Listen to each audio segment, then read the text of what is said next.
allegiance to the flag of the United States of America and to the republic for which it stands, one nation, under God, indivisible, with liberty and justice for all. The first thing, gentlemen, on the agenda is trick or treat.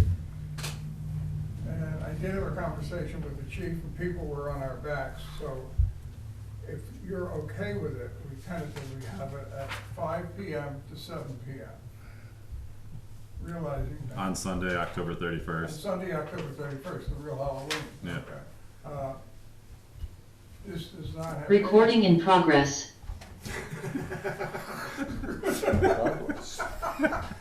Could you repeat that first part? Because I really want it recorded.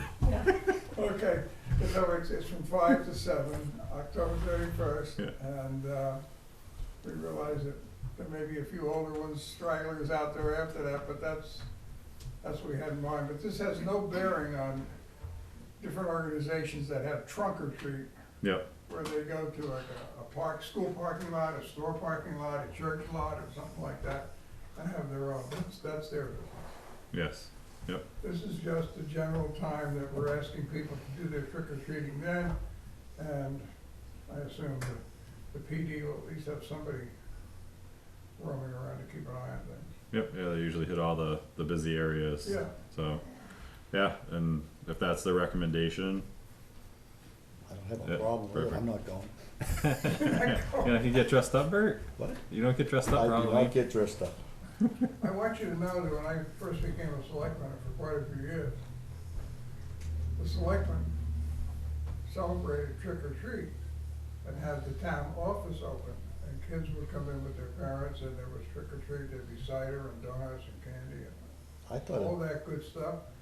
And those are the early days when Fritz Weatherby worked for the radio station in Peterborough. Yeah. And a couple of times he came over. Oh. I thought door-to-door trick-or-treating had I pretty know much one been time done I away went with to- in most communities. Not our community. It's alive and strong. God bless. The last time I went to one of those, I had a Richard Nixon mask.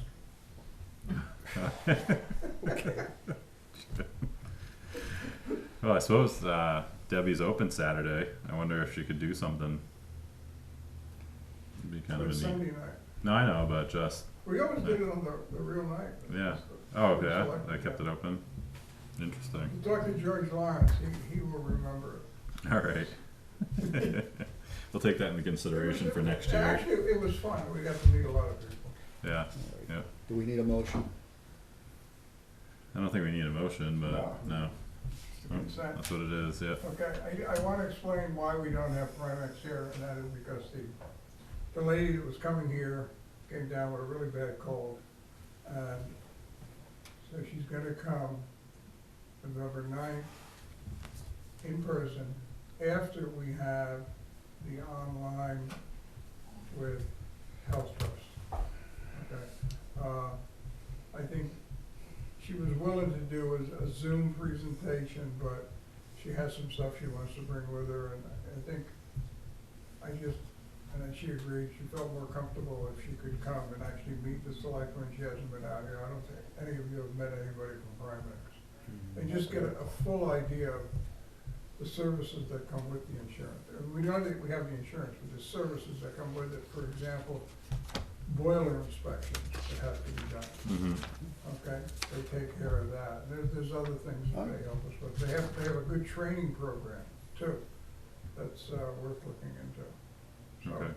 I think it's good because we're members, and you know, we can get out of it if we put into it the time and effort.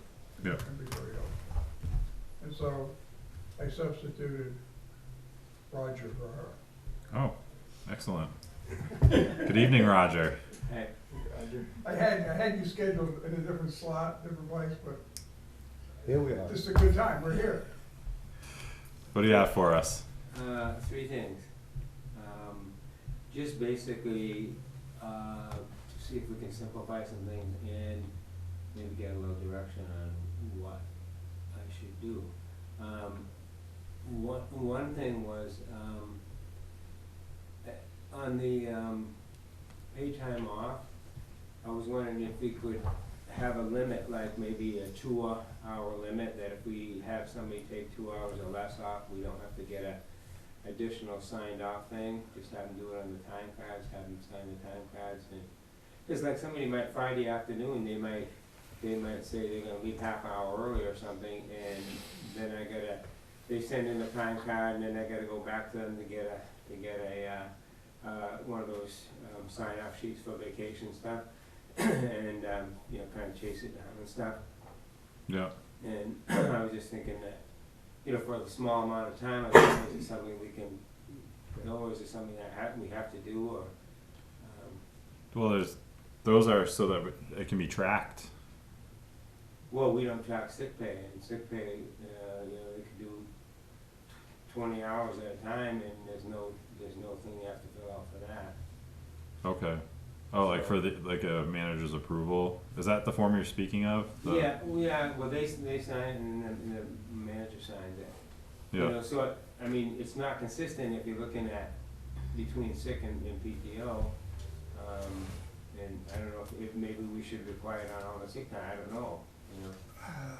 Jim, what's your feelings on it? I think, I mean, it becomes awkward if somebody needs to leave an hour early or something like that. I mean, we're talking about actually counting it against their time, right? Yeah, it's their Okay, base so time. we're not saying that if somebody took an hour and a half off, it's not gonna go against whatever time that they've accrued for incidental days or whatever. Mm-hmm. It's a question of, do we loop it through the whole bureaucracy? Okay, I mean, I it's don't- on their time card, and they get the time cards approved by the manager, so it shows up that way. Yeah. That they got the time. So you're mostly concerned about the increments? See if we can establish a reasonable increment, a 1 hour, 2 hour. Yeah, period. if we could do something so we get on a small amount like that, we wouldn't require it, you know. I mean, if the person's gonna take a half a day off or a whole day off, I can understand, you know, doing something like that, but I'm just wondering if we can have you know, low limit that we wouldn't require it. Yeah. So with sick pay then, it doesn't go through the same channels, but it's still being tracked. Yeah, it goes on the time card, and it goes on their sheet that shows how much sick day pay they've done for the year, and along with the PTO and the vacation and everything. It's just that somewhere along the line, I think the selectmen said we didn't have to, get that sheet on it, and I haven't been doing it Mhm. for sick pay, but like the there's a PTO and complication. vacation. Okay.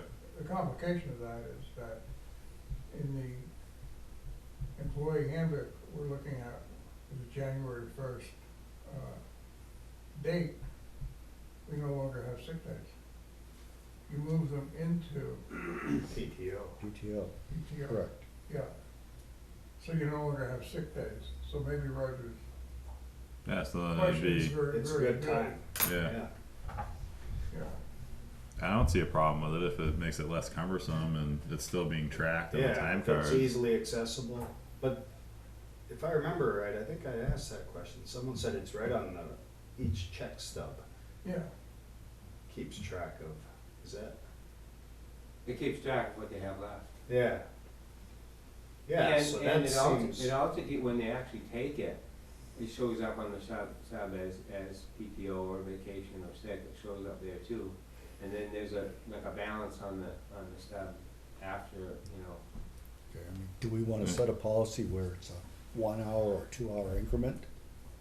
well, I think if Or- sick time was being used, no matter what, if it was 8 hours or Well, I mean, 15 hours, it wasn't coming through, why not have that with PTO?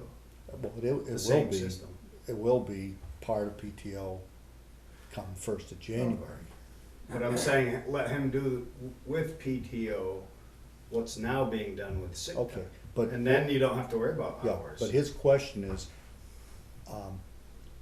he would like to track it by increments, have people say, okay, I'm going to take some time off, I'm gonna take 1 hour, 2 hour, 3 hour, whatever.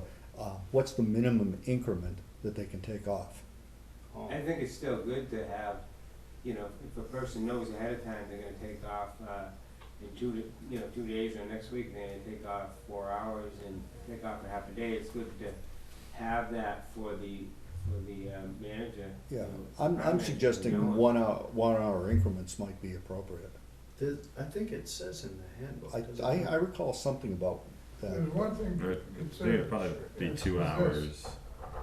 If we've taken sick time, so we've taken 5 and 5, moved it into a block of 10 days, right? Mhm. Okay, that's effectively what we've done. If a person is going to take time off because they wanna take I'm just picking a Friday afternoon off because they got guests coming or something Sure. like that, and that's fine, okay? You usually know it ahead of time, Yeah. even if it's only a day or two. Sick time doesn't always work that way. Sometimes you get up in the morning and this ain't working too well, okay? You know, I'm not going anywhere. And so, to me, there is a difference in, you know, you still wanna notify your supervisor Right, that you're not coming in and that you're sick, Mhm. but there's not a case of, I want to take this off, can I? Okay, I mean, I can't come in. Yeah, So it's a different element. well, I'm just suggesting what sort of increments we look We at. have it in here, it's Well, half hour. It's half-hour Yeah, increments? half hour, yeah, I'm not worried about the increments, I'm worried, how much would we have to do to have the paperwork filled out? yeah, no, I'm Because- fine with like getting rid of the paperwork. I think that's as simple as it is, right? Just, Simple. is there a motion? So moved. Second? Seconded. What'd All in you- favor? What'd you get rid of? I'm trying The, to figure- the request for time off For PTO, for the PTO Okay. paperwork. but still keep. So now we're it gonna on treat it the paper. same way as the sick time is now, so Okay. that once January 1st hits, Okay. it'll all line up anyways. Right. Yeah. Now, this request for this paperwork going away, Mhm. okay? Are you including, floating holidays? Those are going away too. Those are going away too, Mm, so we'll do that. The only other thing would be his bereavement. Vacation time. yeah, yeah. Well, yeah, you'd wanna get the an approval for a week's worth of vacation, but what he's saying is if someone leaves from Oh, I work, agree. yeah, yeah, Oh, I understand that, so I just wanna make sure we think of all of them, yeah, okay? So to me, if somebody's gonna take 2 days or more of vacation time, you want approval. Yes. Or in a block, or maybe 2 days or more of PTO together, that would warrant approval. Yeah, But I just- mean, but just one. any extended leave, Right. you know, it would be, it's one courtesy, but two, the supervisor or department head has to schedule work. Mhm. And if a person's missing, he has to throw another body in place. yeah, yeah. So, that's all, I was just granting Roger's request for that scenario. Okay, So All in favor? Aye. Aye, the motion to get rid of it holds. Yes. yeah, Okay, you're saying 2 days or under? You won't get anything?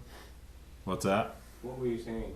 Well, even if it's a half a day in a week, they should put in paperwork if they know what's going on, but I'm assuming that, because the scenario that you presented this evening was something by which they'd be at work and then they have to leave, like an hour and a half early for something, like whatever it is, and not to have to do that paperwork afterwards. Yeah, like say they didn't know ahead of time they're gonna leave, and they send up a time card, it's on the time card, excuse me, but there's no, no approval paperwork with it, if that's okay.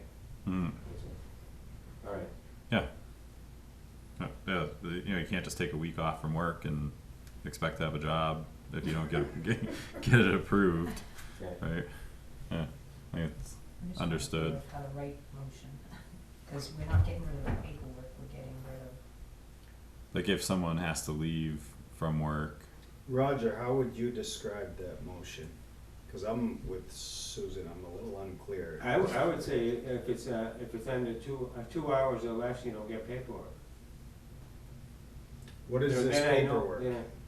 yeah, the approval paperwork. it just goes on the time card and you pay him and. Do we have the correspondence folders ready? Cause those aren't, there's probably some stuff.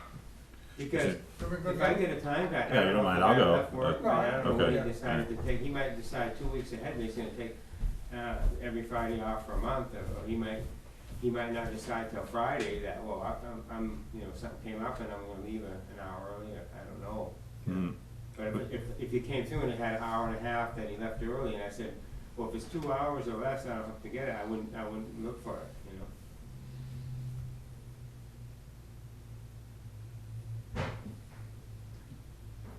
Yes, sir. How do you document that the leave has been approved? I understand Roger's point about chasing down paperwork and bureaucracy to get it reapproved and re-signed and so on and so forth. Hmm. But we're talking about, say I wanna leave early on a Friday afternoon for an hour. We're skipping the point of approving for paperwork purposes for payroll. Well, Yes. how are we documenting that the supervisor has actually approved that? Cause the Yeah, supervisor it's a- will either put it on the time card or not. Like they'll still have to get the approval of their supervisor, cause it's a sheet that I'll show you right now. You can't just walk out and not say anything. Yeah. Is there another one for you?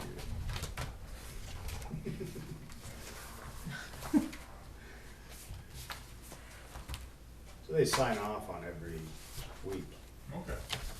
right? Yep. That's what Yeah, I'm just gonna pull getting out the time card. at. And then whenever there's sick or vacation time or something, like it ends up printed on this side so that, like I'm assuming it's the manager that fills that side out. Yep. Yeah. So on this one, that's it.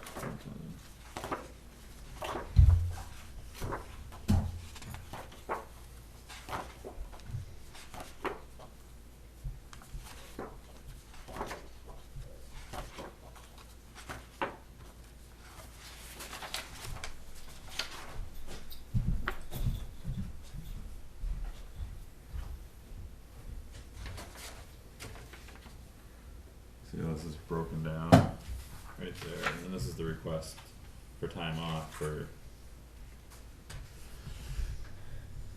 That I had vacation and PTO on the same thing. Mm-hmm. Yeah. And that looks like it's retroactive, cause it was for last week and the week before. I thought it was just for that 1 week that's on the time card. But most of the time, you'll get there'll be something ahead, like with a date that was before the time was requested off. So then the motion would be that request for time off work only applies to, If under 2 hours, you don't have to do paperwork, or vacation and planned time off over 2 hours, you still need to get approval. But now what if you're sick? Are they gonna get the approval after the fact? and that's the thing, I mean, you get so technical like that, and like Sean said, if I know next Thursday, I'm going hunting with my boys, so I'm leaving an hour early. Mhm. It's less than 2 hours, but really it should be done, right? You should Well- put in for the time, hey, I'm gonna leave an hour early. Well, you tell your department head, hey, I'm taking off an extra hour early, to go hunting. Mhm. Yeah. You got a problem with that? And usually department heads say, hey, give me a week's notice, no, I can deal. Would it be Especially done if it's an through? hour. Yeah, I mean, Okay. So you're saying no more request for time off for anything under 2 Except- hours? yeah, Written, Right. Yeah. that's- Still speak. verbally, yes. verbal, He- sure. In that, he's not gonna make somebody else in to work an hour usually anyway, you know, but if he says I'm taking a half a day off, he might say, well, I'll adjust my schedule and we'll do things differently or whatever, if he knows a few days ahead. Mhm. I mean, it's a give and take situation, and I mean, if you can't trust employees to work the system reasonably well and have a relationship with their supervisor, you got a problem with the employee. Which is why I'm a little bit like, what are we motioning? I mean, that's kinda. It's kind of, I'm gonna say bush league, but you know, there you have it, is Roger wants some, Official. official procedures. We just gave it to him. Yeah. Yeah, so the time cards get signed off by the managers or the department heads, like at the end of the week. I understand that, Yeah. but I got the impression we're talking about that Friday at the end of the paper, if somebody wants to go home early. Yeah. The time card's already been signed, and what we're trying to do is not have to rework the whole system. Well, it's not the time card being signed, it's, so for those 2 hours, they wouldn't have to go through and just submit one of these extra sheets, like it would just show up on the side here, like for, like at what type of time it is. So Roger. Just like right now, Roger, we don't have a sheet for sick pay. I'm curious, Roger, do you do that page that's stapled to that, or does the department head fill that out? Usually they do it, but sometimes after I request them for a few weeks, I have to fill them out just so they'll sign them, because that's the easiest way for me to get them sometimes. But normally they fill them out and give them to me with the time tag.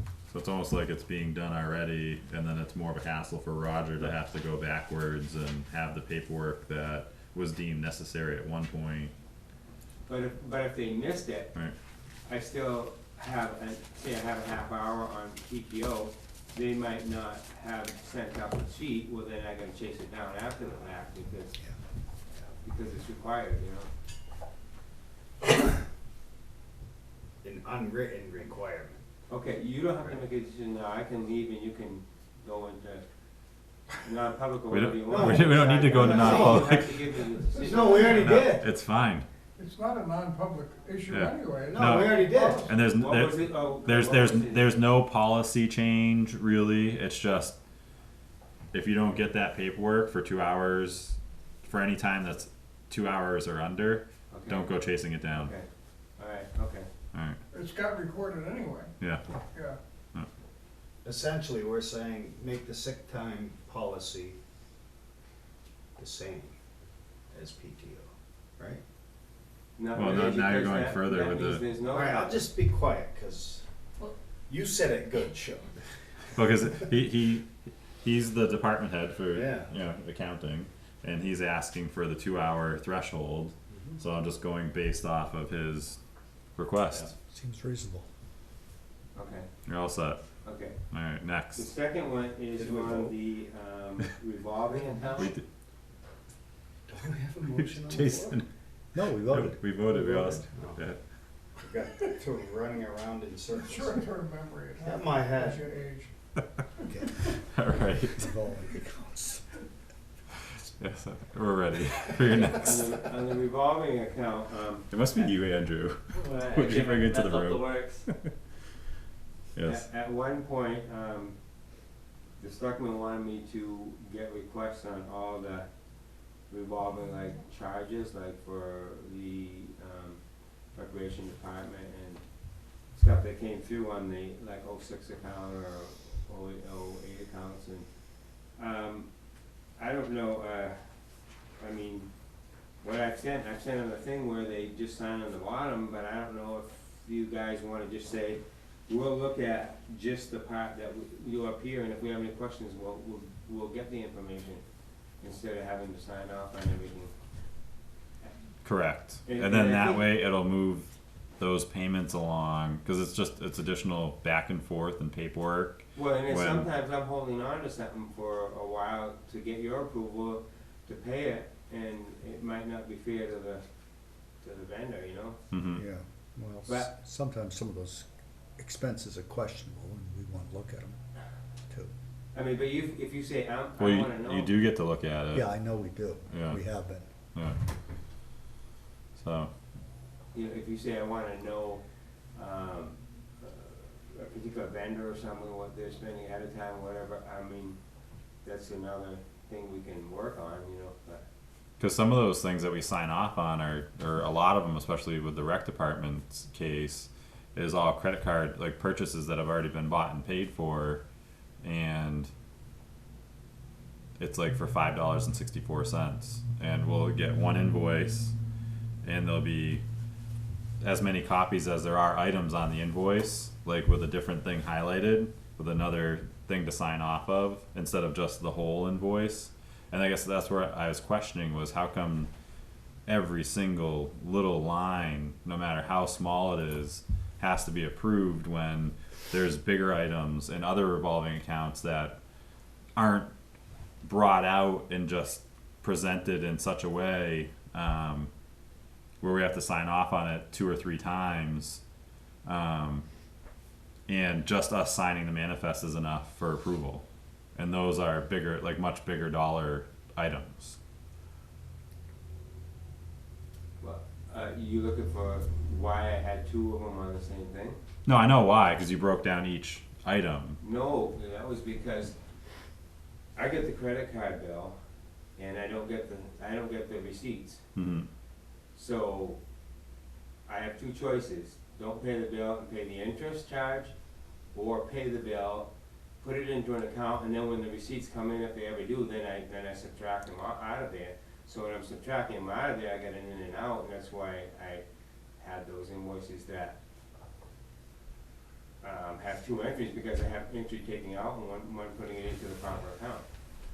Now, if you're having trouble getting receipts, that's a whole different issue, and that needs to be made, like Jim needs to be made aware of that, so that, you know, we can handle that aspect, and if the, like, getting people to turn their receipts in a timely fashion. If I could just interject, I agree with Roger, okay? I know about it. Mm-hmm. And I guess where I found it was when I asked you, how come we got $16,000 on a budget item with $3,000, roughly $3,000, in the selectmen's budget? And it's because that's where the credit card was hitting. So that goes up, it's being used like a holding account or a payment account. I think it's something that really needs to be fixed.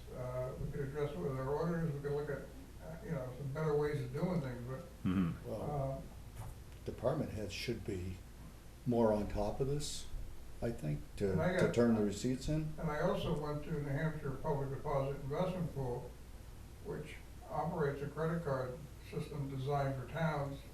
And I'm asking them to tell me why they can have a credit card system that works better than just going to the bank. In other words, did they build a better mousetrap? I don't know.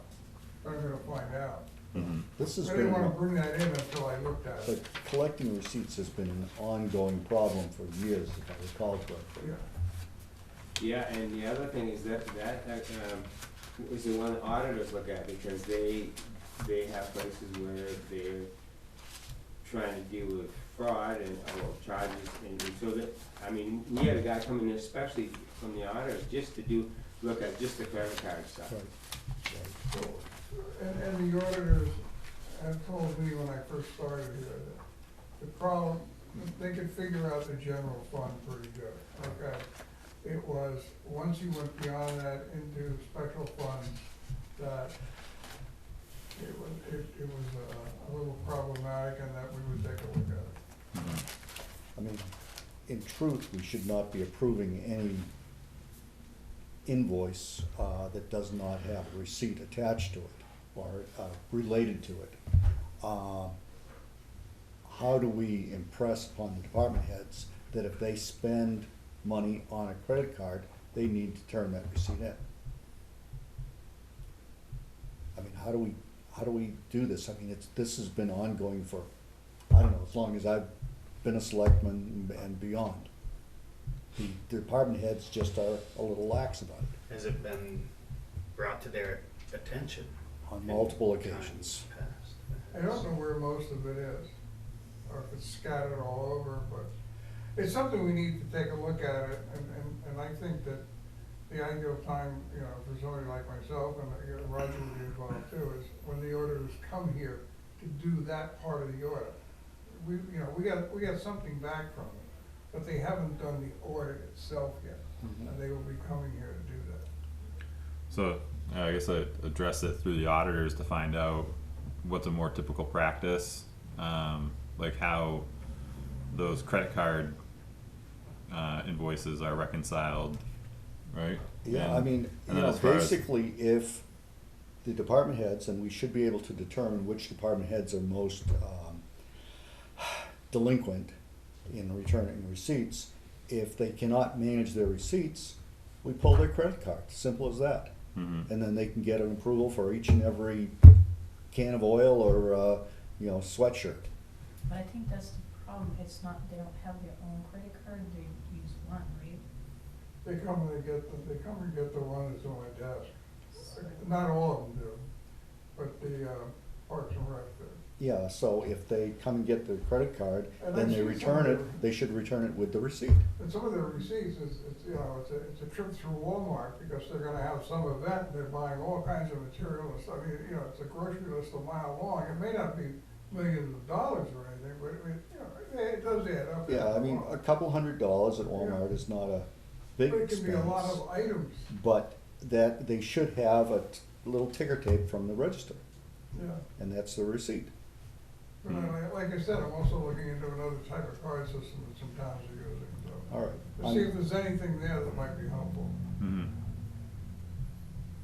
So, like, as far as the other expenses, just like how we treat the police revolving account with us signing off on the manifest as that's enough, we don't sign off on those, like the detail stuff specifically, each one, but we sign off on the payments to them, right?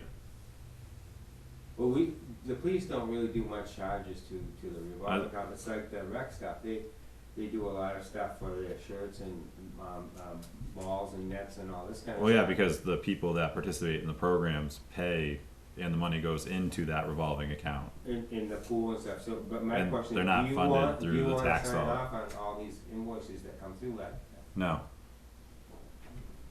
Nope, like, cause they're a part of the manifest. Okay, yeah, we'll still have the charge in there, we'll still have the 06 account there, it just will be something, I don't have to have you individually sign off on that invoice. Right, or, Roger, I have a question for Roger. Roger, do you want me to bring this up while you're here? Well, that's my third thing, I know that. I didn't know it was your third thing. yeah. I thought it might have been your fourth. Yeah, before gave it- we leave the topic, Roger, since you're most impacted by the lack of receipts, can you think of a good way, and you don't have to answer tonight, for you to get the receipts back from the various departments that you need? How do we beat on them? I don't really know, I guess the selectmen would have to tell them that. Well, I'm just saying, They if you can have an punish the idea deal. that you'd like to put forward, I would be happy to listen to it. Since you're most I impacted mean, by we, this. we have people that are really good about it. In fact, they have their own credit card, and the credit card bill comes in, and I say, if you have the receipts for this, and they turn all the receipts for that month in, and that's, that works really well for some cases. So would it be helpful if they all had their own credit card? It might be, But it gets complicated then. well, the less poli- complicated to some The police degree. and highway department have their own. The only one, the main one left would be the town office and the rec department, I think. Mhm. In the town office one, they can use the one Jim has, and the rec uses the one he has. If they had their own credit card, it might help. Yeah, cause then it would keep it separate, like it'd be its own, And what Accounting happens, system. yeah. and then the So, credit card like- company, Yeah, and the bill is its own, well, they send a separate Receipt. bill for Mhm. the, For the they get a police, separate bill with just their stuff on it. so that's how it works with the police, it's still under the town now. Oh, Right, yeah. So it's all under one credit card, but there's different names, is that what you? Yeah, and then they'll send they might send them a copy of what they charged on that one card, so they'll know what all that is. Yeah, And they can see, these are the receipts that they need to have, and they'll know. so why doesn't Parks and Rec have one? I think Continually. because, if I recall correctly, at one point the persons who were in charge were abusing it, So it got taken away, yes. but that doesn't become, why would that become policy then? Well, it was just, it was out of control. Basically, there was no way to track Parks and Rec. I thought having the credit card Well, would be able to track. you would very think so, well. but the problem was you'd get a line item, X number of dollars spent at Walmart, and the individual items that were purchased were questionable. So there was no receipt with it. Yeah. Mhm. if each entity had its own card, it could be the same number with different names on it, there's different ways it's done. Then, when that bill comes in, that could go to an account in that budget. Mhm. And if it needed to be flipped out to different items, then that could be done if they brought the receipts in. But at least we'd know where we're missing the receipts, Right. you know. So I think we can take a look at this fall. Yeah, I think it needs a hard look, yeah. Mhm. Now, in that folder, I saw you have an invoice for say what? Yeah, this is their whole folder, so it's. Do you have a these few are other all- things just so I can show it as an example of what? You wanna, Yeah. Because I couldn't find any. There's nothing in this week. These ones, like, so how there'll be, 10 or 15 of these stuffed Yeah. in with the invoices. This is all just say what stuff. But that's all I was trying to, because we don't sign off on anything else. Oh, yeah, I've seen that. Yeah. So that was So a piece of paper. This was set in place in some time past for some reason, some specific reason, but it causes a lot of work, it looks like. Yeah. Well, it's a nuisance more than anything else. I mean, we're not talking large sums, but it almost comes under the heading of pilferage. Of what? Pilferage. Oh. But before you say pilferage, there may be nothing pilfered. No, that's That what I'm may saying. be. Yeah. It just could be a question of who's on first. You wanna take this? well, okay, if they're done with that, I can. So you guys fine with? I think it'd be a good idea to get a named credit card to Parks and Rec. It sounds to me like it's a common sense thing to do, but. Mhm. Well, with the admonition that they track all their receipts, put them in But a they're doing it shoebox and now. deliver them to They're used Roger. to it. Let me get back to you next week, because I'm gonna be talking to somebody from the Public Deposit Investment Pool probably on Friday morning, Okay. okay, on the very same subject. Because I don't know if we're taking, because when I had first initiated this inquiry a long time ago and then kept kind of sounding it, and now Roger's here speaking about it, it just simply had to do with having to sign off on every $3 Yeah, whatever, like it just seems senseless and we don't do it for any other department. And you have the actual invoice that is in there, Mm-hmm. even if you don't sign anything ahead of time, you still get that, and you, Yeah, we'll still get the same, piece of- correct. Because all it does is hold up like a payment for the shirts for soccer or something could be held up for weeks, Right. depending on whatever And scenario then we have we're an in. interest charge, which we want to avoid. Correct. Yeah. Yeah. So can we at least remove that part now, or do you want to wait for a full body of work on the whole greater issue? I think that's kind of like two separate issues. Mm-hmm. The one I was dealing with was this, and then the other thing is, that's another separate issue. Separate. Yeah. I think a whole different issue, so. We can go with just this one for now, for tonight, I think. So what would you call like these? Like Those are we the remove raw- like select board approval for for rec revolving. revolving expenditures. Or even any revolving. It might be, it could possibly be something that would come up in the fire or the police. But it mostly is mostly it is the pool or the rec, because they're the ones that are charging the fees and then they get reimbursed. Mm-hmm. I mean, we're spending and they get reimbursed from the, fees people are paying for the programs. they're almost like running a business Oh, yeah, absolutely. of Yeah. sorts.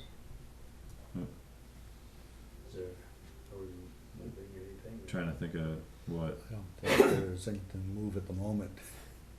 No. Authorizing Roger to, I'm just saying, all I need to know is can we eliminate the selectmen approval on those done individually just for the selectmen boards, not, you know, nothing else would change on the rest of the invoice, the actual approval by the department head and those kind of things. Well, there should be a review beyond the immediate department head. We could place it with the town administrator to do the reviews for these smaller items, rather than us go through each one individually. I mean, you know. No, yeah, because, you know, correct me if I'm wrong, but it takes you about 30 seconds to sign off on this manifest most weeks. Most weeks, yeah. Yeah, I mean, and, I flipped through it, but, you know, Yeah. something has to leap out. yeah, yeah. I mean, there's 100,000 numbers in there. And we're gonna get the same manifest with the same paperwork in it. All it does is, like for say, like the case of say what, it speeds up their payment by a week or two. Like them getting their money that they're gonna inevitably get, Right. because the department head had already committed to, you know, making that purchase from that vendor Right. and has approved it and then presented it to Roger for payment. And if that happens on a Wednesday, it has to wait until the next Tuesday to get our initial signature. And then if things line up right, on the following Tuesday is when payment goes out to that vendor, and then we sign off on it again as a part of the manifest. Right. And sometimes though, I'll see the same invoices in there for multiple weeks at a time, things that we've already signed off on for whatever reason, because it didn't go as smooth or whatnot. That's why I'm suggesting maybe it should be shifted for the initial to the administrator, and then we just sign off in the final manifest. Mm-hmm. I think that's what we're hoping for, right? I think that should be Yeah. that way. you Being know, interim, I think it's a great idea. Being what? Being the You interim got it, you got Yeah, it. yeah. No, that's, So we can- that's a reasonable thing to do. We can do this in the interim, Yeah. you're saying, right? Right. Yeah. And then for the long We'll run, do it in the interim, Okay. yeah, yeah. So okay. we don't need to have the pre-forms now. Okay, as long as he approves them. Correct. Okay. Yeah. Well, Shauna approves, and then he approves, or the other department heads approve, and Yeah. then Jim approves. Yep. All right. That does I mean, require a you motion. go out there with a Does credit it? card. It does, because we're moving money around. I move that we permit Jim to sign those particular Right. invoices. Right. Town The administrator. administrator. Town administrator to Okay. sign those invoices for the interim until we come up with a resolution. I'll second that. All in favor? Aye. What was Aye. the last part? The interim? Until, for the interim, until we come You up didn't with a get better to speak solution. up before we voted. I knew where it was headed. To your desk. But now we got something going the other way. Okay. We have a check to the New Ipswich Recreation Department for $1,000 from the Children's Fair. And a very nice letter that went with it. I guess well, obviously the selectmen have to accept a payment. But I guess one of my questions would be, is the way this is made out,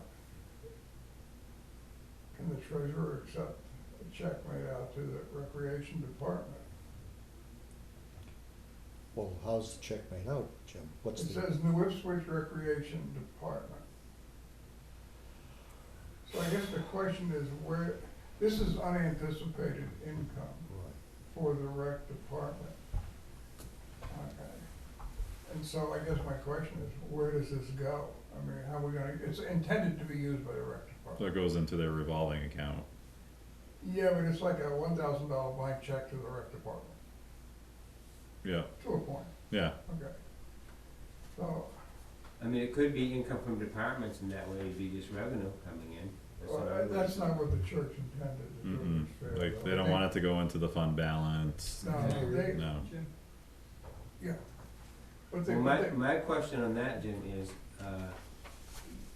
I thought you said that we don't have to get approval from selectmen if it's under $5,000. we don't have to have a formal hearing. Oh, okay. It's okay for the selectmen to approve something, okay? But what I think that's important here, because this is $1,000 coming in, and when I read the letter, I read the intent, and I get the feeling that it's to go to the recreation department for festivals. They use the word festivals in there. Like the children's fair. No, like something the rec department would put on.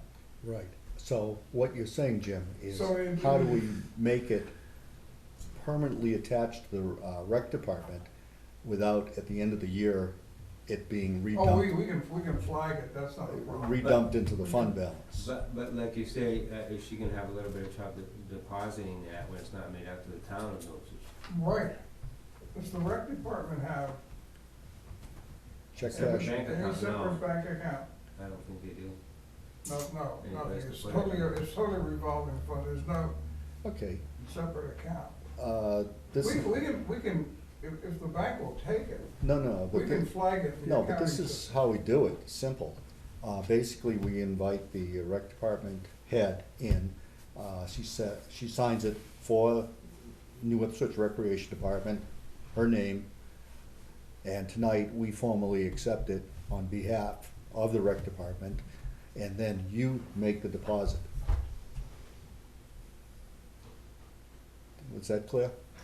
Oh, It'd not be quite. like if you wrote a check to me and I'm signing it over to Sean, Correct. same deal. Exactly, Mhm. Have the rec department sign it and then. yeah, and then we do the acceptance, but they do the signing. Why don't we run this by the treasurer? Yeah. All right. We don't want this thing to blow up at the bank. You know? All right, Well, I mean, the worst that would happen is they'd say no, and then you go back to the congregational church and See if say, they can we write it can't out deposit it. Yeah.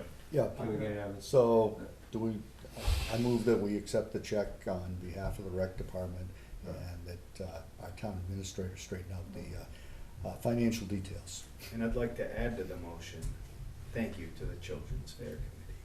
And thank you to the Children's Fair. I'll second that. All in favor? Aye. Aye. And then just with the understanding that this is to be used by the rec department, I guess at their discretion, this is Right, Mhm. separate. Oh, yeah, it goes into their revolving account. yep. Yeah. Yeah. Okay. You wanna hang on to that? Okay, alright. I trust you more than I trust me. Did you want a copy of the letter for the board? I mean, should I take a copy and leave it here? Sure. Thank you, Roger. Okay.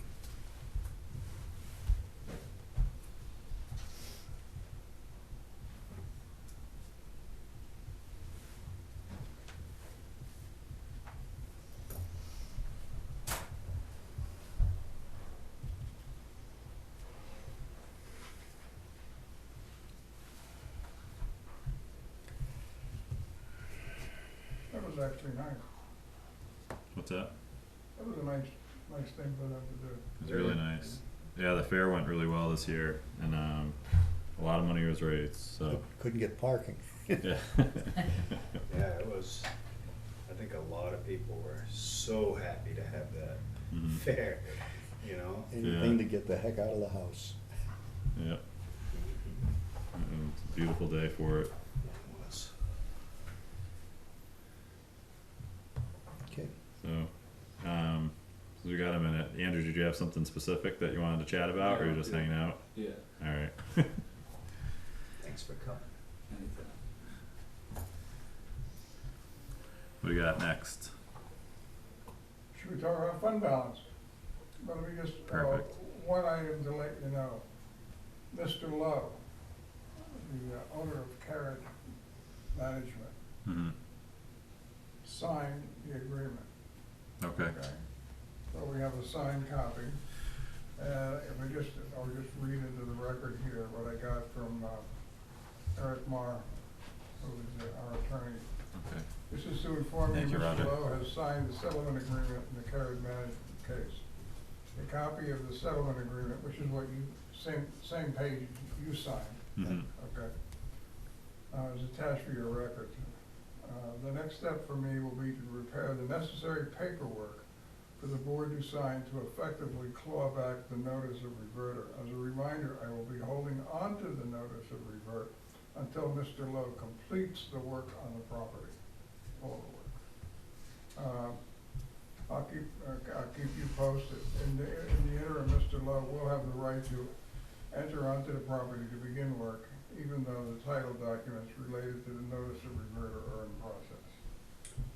So is this going back on the tax rolls now, then, as soon as we get that document? At some point, it'll go back on the tax roll, yes. Yeah. Mhm. Before the year, Before- like well, the 12 months. As soon as it's formally returned. we need to get it back by April first, Okay. because it's what's on the rolls on April first that counts. That's where it stands, and, I didn't think we were gonna get there, but we did. Yep. Oh, not gonna hold my breath yet, but hopefully it goes well. Well, I mean, like we said, we don't care if the guy still has wallpaper to hang or doorknobs to install Mhm. inside. If the outside and the grounds are done, that's cool. Yep. Magic thing is, he has to have an occupancy permit approved by our building inspector in 15 months. Mm-hmm. Okay? That's the only date we care about. Yep. That was the bottom line, yeah. This is kind of a lead into where we're headed, but we got a bill from the county, for $517,020, okay? That is what's due and payable December 17th, which we always have one due and payable December 17th, and I can tell you what the last one was.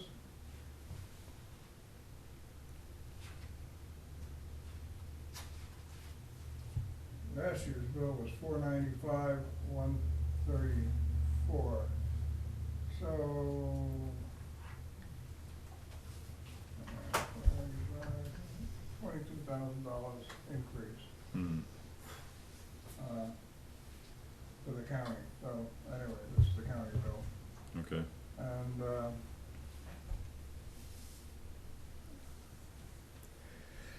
Do they give a reason for the increase? you'd have to go right into their budget. They do mail the budgets out. They have something similar to a town at a town meeting. They have a the county has a 3-member board, executive board. And the people that vote on the budget are all the state reps. Mm-hmm. So they have literally have an annual meeting and they vote on the budget. And those sheets come through, it's usually like a 10 or 15 page Yeah. document. I think I saw last one was a few months ago in one of the correspondence folders. There's nothing that we have to Oh. accept because it's just, It is. they're all doing it and we have to react to it. I mean, if there was something in there that you actually thought was just completely wacko, you'd wanna go after your state reps and your Mm-hmm. county executive. What was that amount again, Jim? It's $517,020.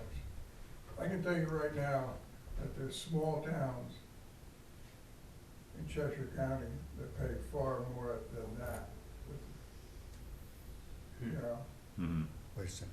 12, 13, 1,400 people. Hmm. Yeah. Different counties have different rates.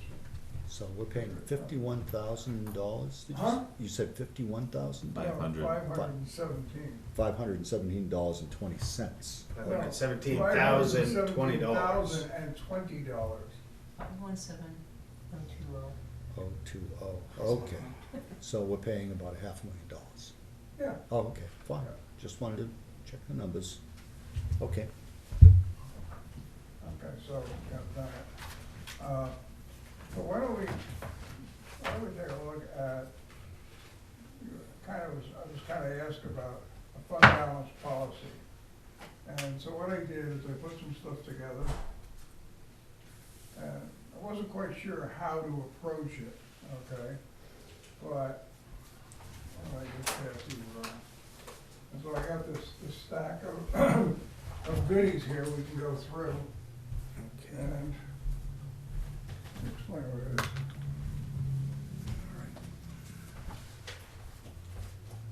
I got you written.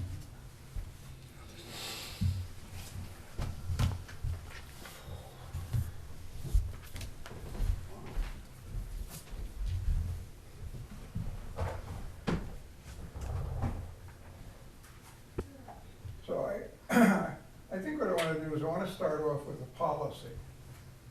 And I have two of them here. One is a simple version of the other. They both attempt to accomplish the same thing. And what we're really looking at is, how do we handle our balance sheet? How do we handle what's left over? Or if we went in the negative, how we handle that too. But we're in the positive. So you wanna take a quick read on these, but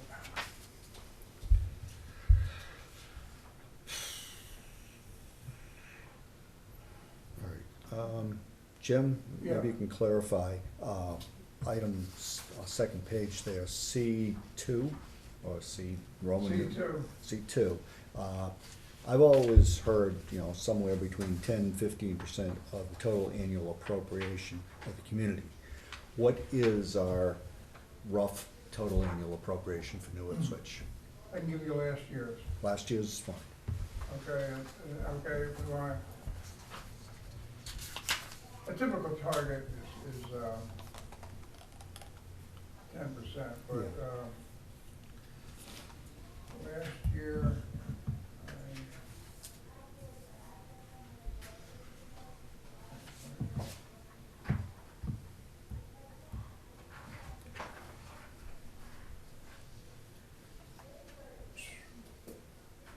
I have to do the math on it. 10% of last year's would be 1183, and we had 1580 and 553. So we had $1,580,553. And so we were between 10 and 17%. Okay. So our appropriation last year was, what, around? Okay, I'll get to that. All right, all I'm right. not gonna go through that. I'm gonna get into the revenues and, but I just want you to take a quick look at the two policies. The one that's, the single sheet, probably the one worth reading now, and come back to the other one.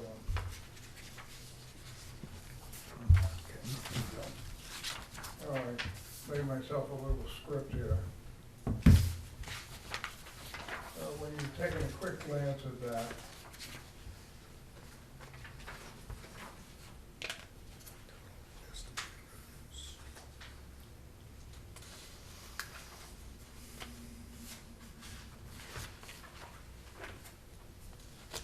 Now these two different policies that you have, is one already in place, or is there? these are, commonly towns take these things from an accounting standards manual, Mm-hmm. tweak them a little bit and do that, which is what these are. Both of these are in use by a number of towns in New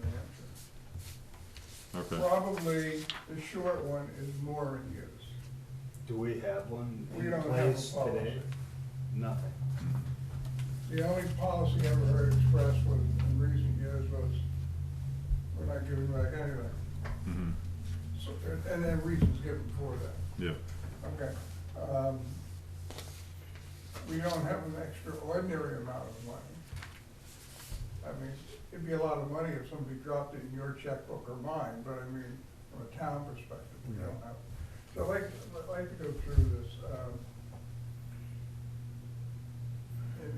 And what I have here, I have the setting of the annual property tax rate, and that's where I'm going. I'm going to the setting of the property tax rate. Okay. And then relating that to the fund balance.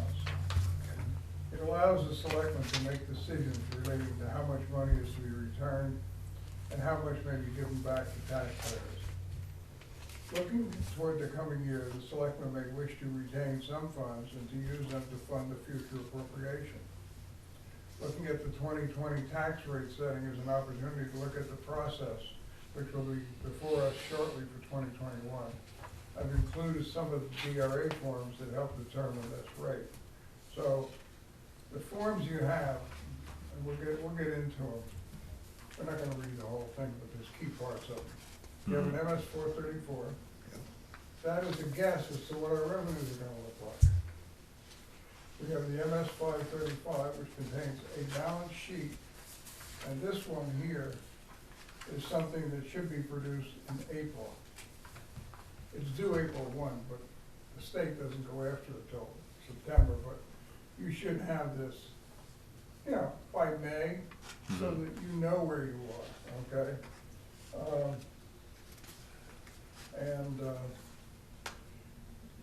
That is a financial report. It shows the expenses, it shows the revenues, and then it gives you the balance. And so we're gonna take a hard look at that.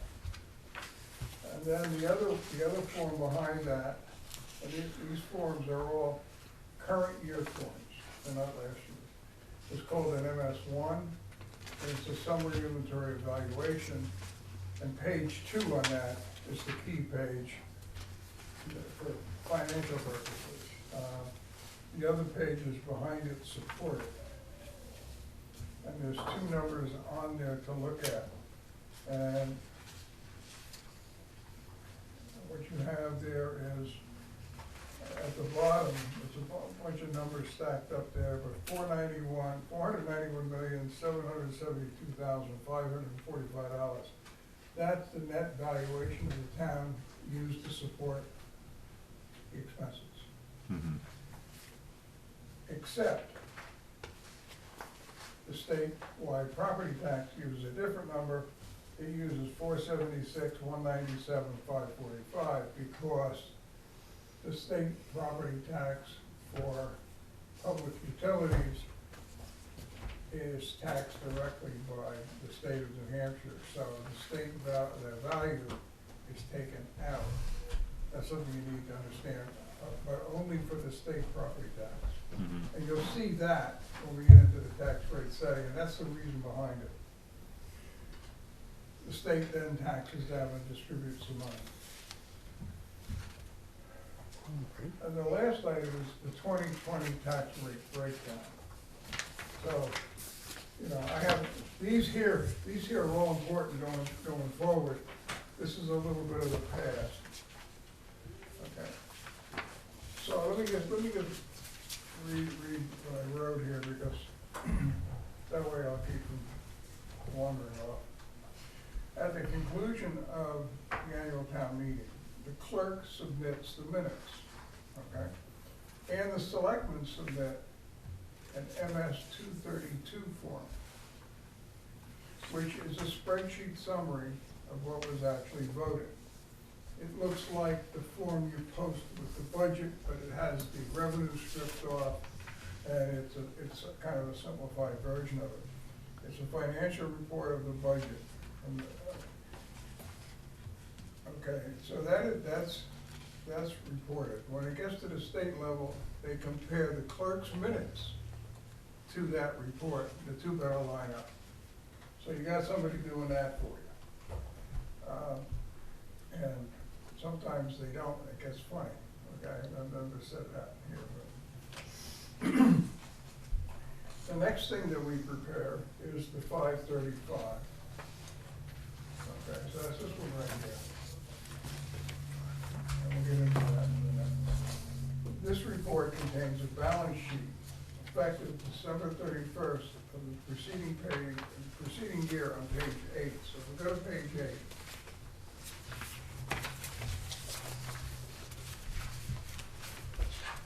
You'll see actually it starts, yeah, it's page 8. It's on page 8. And let's go down through the balance sheet, and then we'll take a look at, this balance sheet is a summary of this form. You have cash and equivalents, taxes receivable, $1,830,001. I'm gonna guess that some of that may have been with the late tax billing. Because this was as of December 31st. So that's receivable. tax liens receivable, okay? Those are accounts that are, to some degree, are seriously in arrears. They haven't been paid for some time, okay? They have nothing to do with the late tax billing. So, the tax, you know, and then we have general accounts receivable due from other governments. And then there's also an asset here, tax deed of property subject to resale, 92. We'll see how that works out, won't we? Mhm. Okay, but we carry that on our books. So that's our assets. And you can compare the starting and ending balances, so you know, the starting balance was the MS-35 from the previous year. So you can work your way down on this.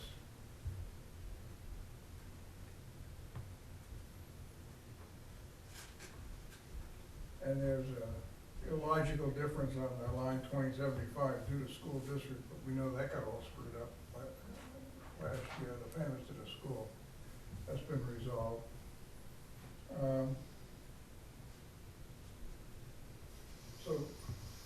So you got, in the first part, you got your assets, and you got your liabilities, and the fund equity is the difference, because the assets need to equal the liabilities plus the fund balance. That's the formula.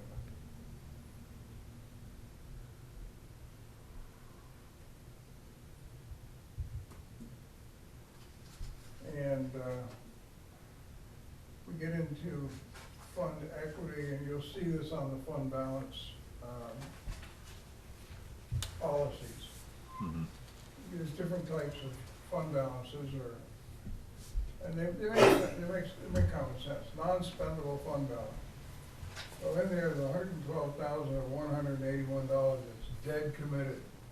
Okay, you can't spend this. This is not spendable. And then you have some that's committed. I have to go look up the difference between the two, but those two represent money that you can't do much of anything with. It's spoken for. Mhm. This 121,147, is that, Which one? 2/3, 2440? 2440. That's the state's, decree, No, or what is I'm this, gonna get into the ARPA non-spendable? thing. You think of the ARPA? No, I'm saying isn't there, did I hear somebody say there's an RSA or that you can't go without a fund balance, basically? No, There's nothing said. it's recommended. So what is So non-spendable? let me get down, let's get through these. Did I jump ahead of you? Huh? I didn't mean to jump ahead. No, you're not ahead of me, we're in the same place. 2440. There's $112,181, and I have to go back into the report to pull it out. That is considered a non-spendable fund balance. For example, you have a discount on something if you prepay. And so in November, you prepay something that you're getting the services from, like a software vendor, okay, Mhm. and support from January 1 to December 31st. And we have one that does this. If you prepay a month or so early, you get a discount. Well, that's really part of your fund balance, but it's no longer undesignated. You've kind of tied this one up by doing it. You've But you know encumbered you're gonna do it anyway. We try to assign payments for when we receive the goods and services. They have another category, restricted fund balance, and then we have committed fund balance, and we have assigned. All of these in some form or another, and we can find them back in the body of this thing, are part of the fund balance, the money left over that is spoken for. Mhm. Okay, it's, it's there. Okay, this, you'll notice in here, the 256 from the Conservation Commission is in here. This is Fund 1, this is the general fund. Mhm. but the conservation's not in here. Yeah. Neither is the police revolving fund in here specifically, those are all separate. Yeah. And so we get down to, the total fund equity is $2,031,933, of which line 2530 is the amount that's unspoken for. And that's the one that we're looking to. That's the one we're looking to have a policy on. Correct. Yeah. Okay. So, And so the question becomes, okay, if we want to, we can get into this form sometime as to how we get to here, Mhm. okay? The only thing that comes beyond this, if you look at the form, you'll see this, the next page, page 9, is really a reconciliation sheet that ties into the previous version of the form. And if you want, it says the change is 235,663, and I went through and I did come up with the same number they did, but I'll go into the numbers they used. And so that's just a reconciliation, and the last page is long-term debt, and that's, for us, it's just a landfill closing bond. So,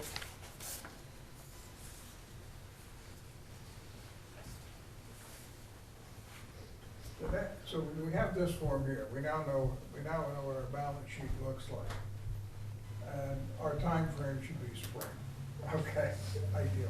Mhm. It wasn't this year, but it was, okay. The next form I wanna take a look at is the MS1, we can do that fairly quickly. Page 2 contains your property values used for tax rates. As I stated before, there are 2 tax rates, the state education tax rate that excludes Eversource and in some communities, other utilities. If you had a gas utility or something like that, it would also be excluded. Eversource is billed directly by the state and the revenue is distributed directly to the various school districts. Changes in these valuations can have a direct effect on the tax rate. And these changes can be from an increase in taxable property or from the revaluation. Or you could have a decrease in value. Mhm. Okay, well, right now our values are going up. So to give you an example,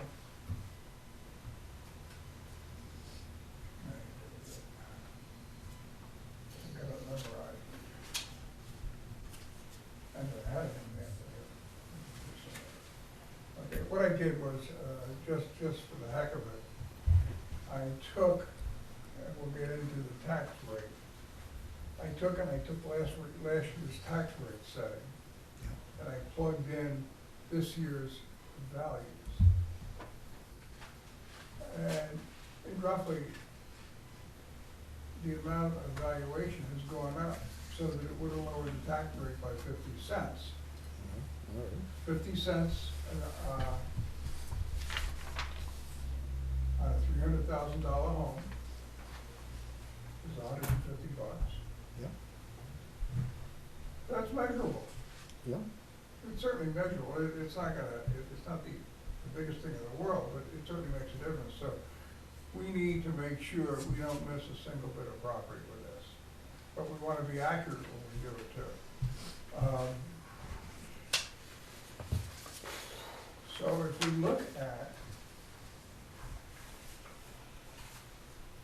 the tax rate setting breakdown, at this 2020 tax rate setting breakdown, I realize this is a little fragmented the way I got it here, but if we look at that,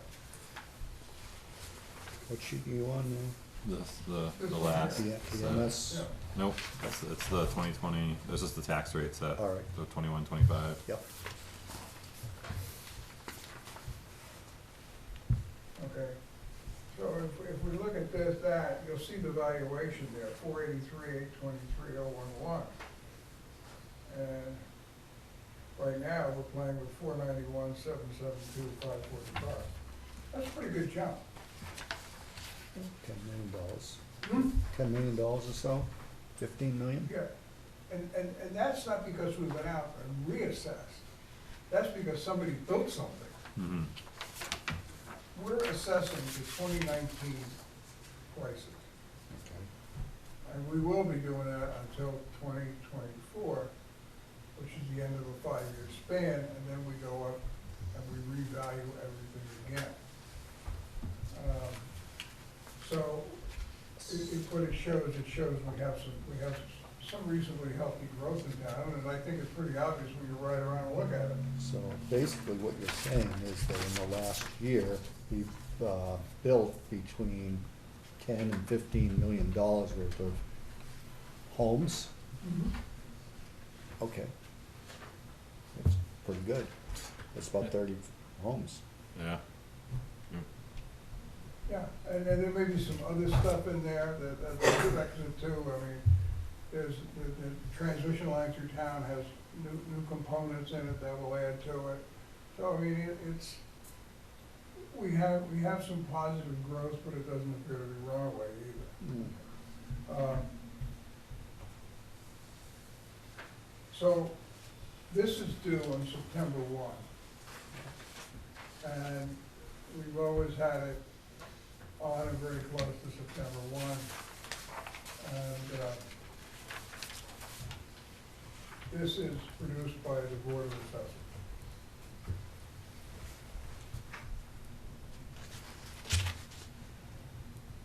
The final form I got here is the MS 434. This is kind of a squirrely item. It also is due on September 1. And it's an estimate of revenue. And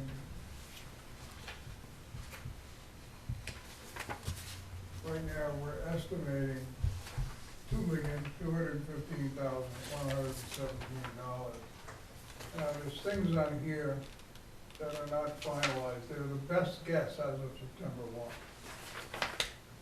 You find it, Bert? Yeah, I have the, Okay. MS Do the last- 434. They started with the last page. all right, yep. And we often get, and this is what happens when we get right down to the tax rate setting. I'll get a phone call from the auditor. The auditor will say, okay, we got the numbers that, you know, the other components are there, we're ready to do the tax rate. And I will turn around and say, okay, we're gonna revise the MS 434. And it happens to almost everybody every time, because there's numbers in there we don't really know, like in September 1, I'm guessing at what the highway block grant's gonna be, Mm-hmm. because they're in a different fiscal year than we are. So I got a little more information because we just got a highway block grant information that takes us to half that fiscal year, but we don't have the other half. So Yeah. we have 147,274 in there, which kind of matches the estimate of what's coming. The other item in here that is big, and it's on page 2 of 4, line 3220, motor vehicle permit fee, and $1,235,485, okay? Yeah, and that number was probably dug out of the system, and in late August. Mm.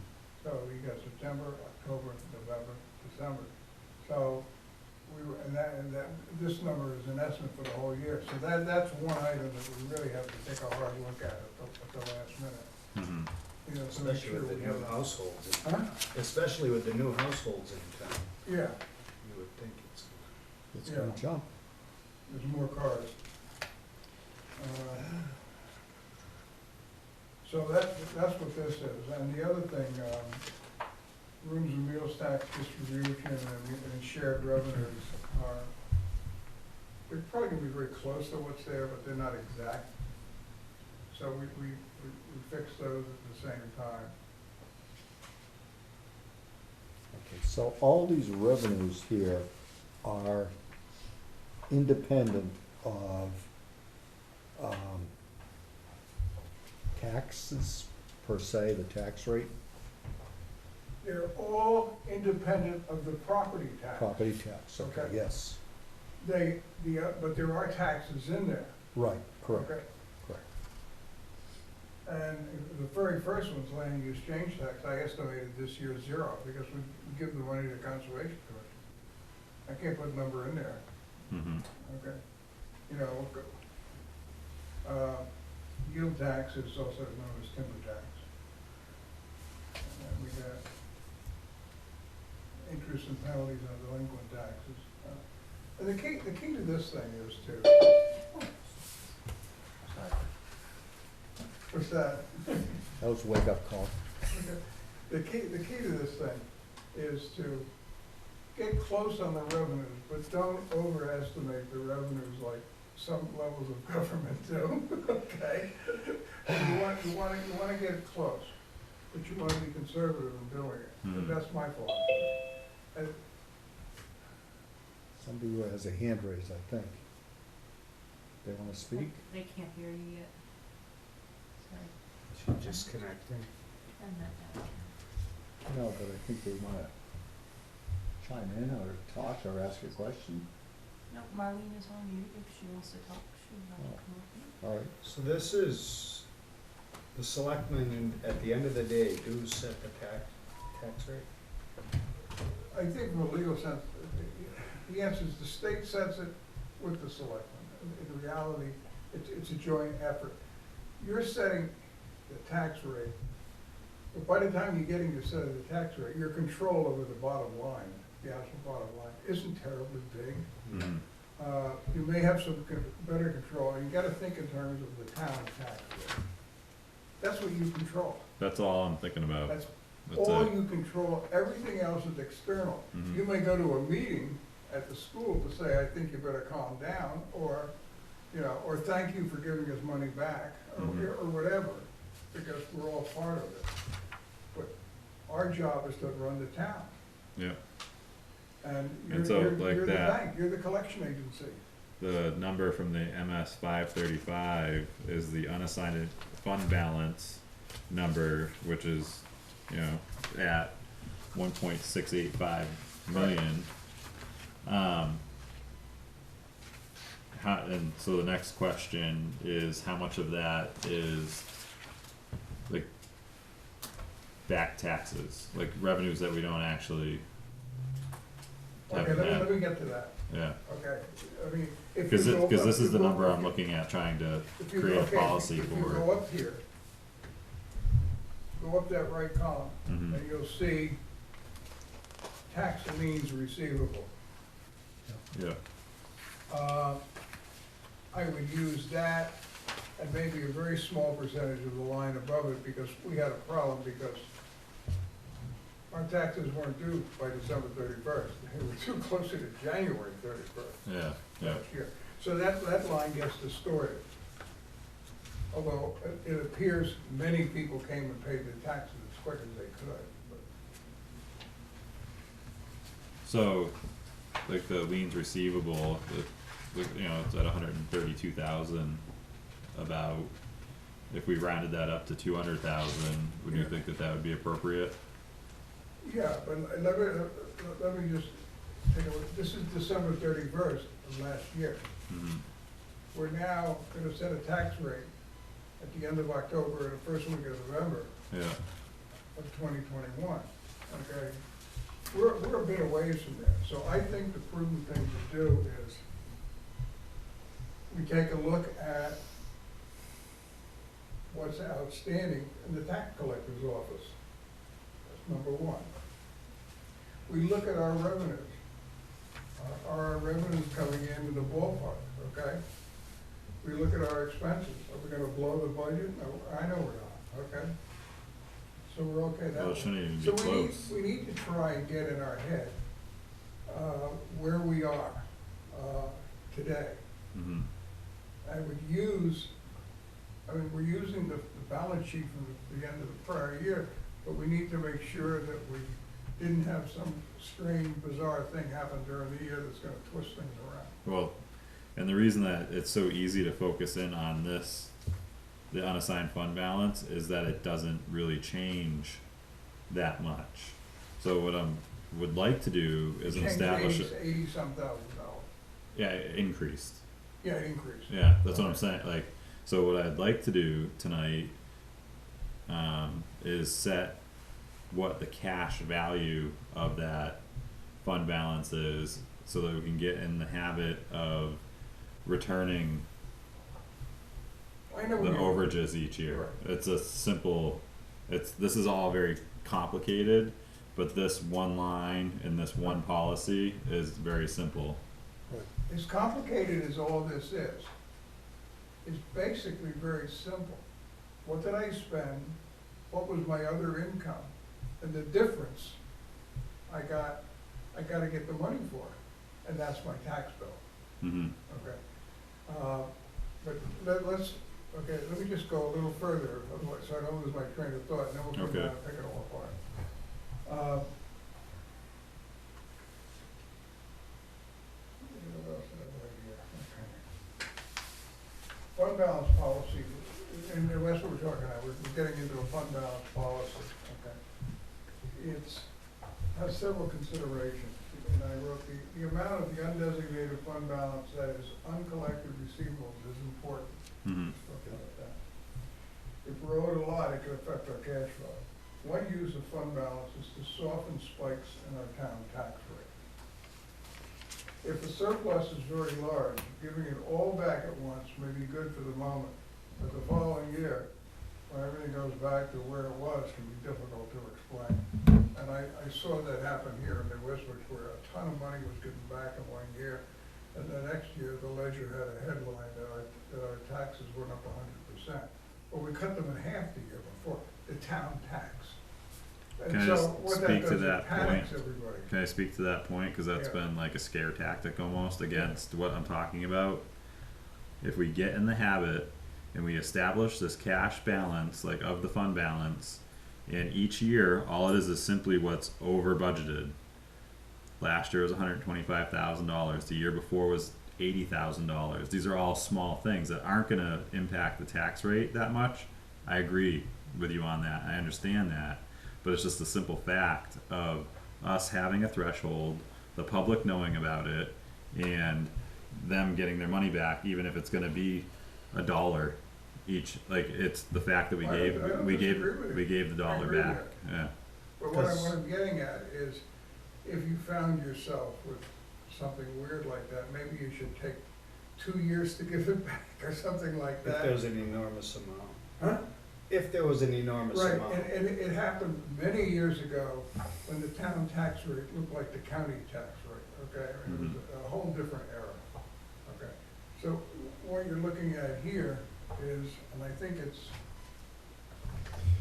I just would like to add to what Sean said. yeah, It's nothing on an individual property tax bill, but if I look at like my share of paying taxes, say $5,000 Mm-hmm. I put in, and 80,000, you know, you're saying the over budgeting, Yeah. I would just assume that came back if there was, because how many $5,000 tax bills makes up the over budgeting? Do you understand what Yeah, I'm saying? yeah. It's real money, Yeah. and it may come out as one penny at a time, but another way to look at it is, I spent all that money and it just went into the slush fund, Yeah. you know? So, I think what we're getting at, you're very correct, is attitudes and perceptions. It's more than money. It's the attitude of, oh, they always come in under budget and they're just piling the money up somewhere, Mhm. okay? And my own personal philosophy and that of these policies is, you don't pile up money that way, okay? That's not the way to do it, okay? You should be giving it back, you should have a threshold that keeps you from having to borrow during the course of the year. You wanna do that, that's important. So you need enough for cash flow. Well, And the other- so as like on that point, so Yeah. we're gonna get into something else. It's my understanding that we can't simply borrow from the undesignated fund balance or unassigned fund balance for a lack of cash flow. Like, that's a whole different other loan scenario. Like this actually doesn't get touched unless there's an emergency of some sorts. Right? And that's not like What you're saying is partly right. because last year we were looking at potentially not being able to pay the school payment. Like it always comes up. Like when we get within the last couple months of like the half years, like everything tightens up. There's not as much Right. like money around. So then we'll hear either we're good or we're not good, or there might be a problem from Roger or Carlene on something. So then there's a conversation that starts to be had, which I haven't been a part of actually having to borrow this way, but they've had to go and get a loan from the bank, and it's not much interest to it, but they've never brought up using the unassigned fund balance, like something for like a cash flow issue. Let's take a look at cash flow, Mm-hmm. okay? You got money in a general fund checking account, there's one account, that's it. And you've got the undesignated fund balance, which is larger than what's in the bank. So you can't spend money you don't have. So if your cash flow is such that you can't make a school payment, okay, Mm-hmm. then you don't have the money no matter what. You're not going beyond what you're allowed to do. And what you are allowed to do is to borrow with what's called a tax anticipation note. Mm-hmm. This town used to do it like clockwork every year. Because things were so tight, the fund balances were so small, and the school payment was so big.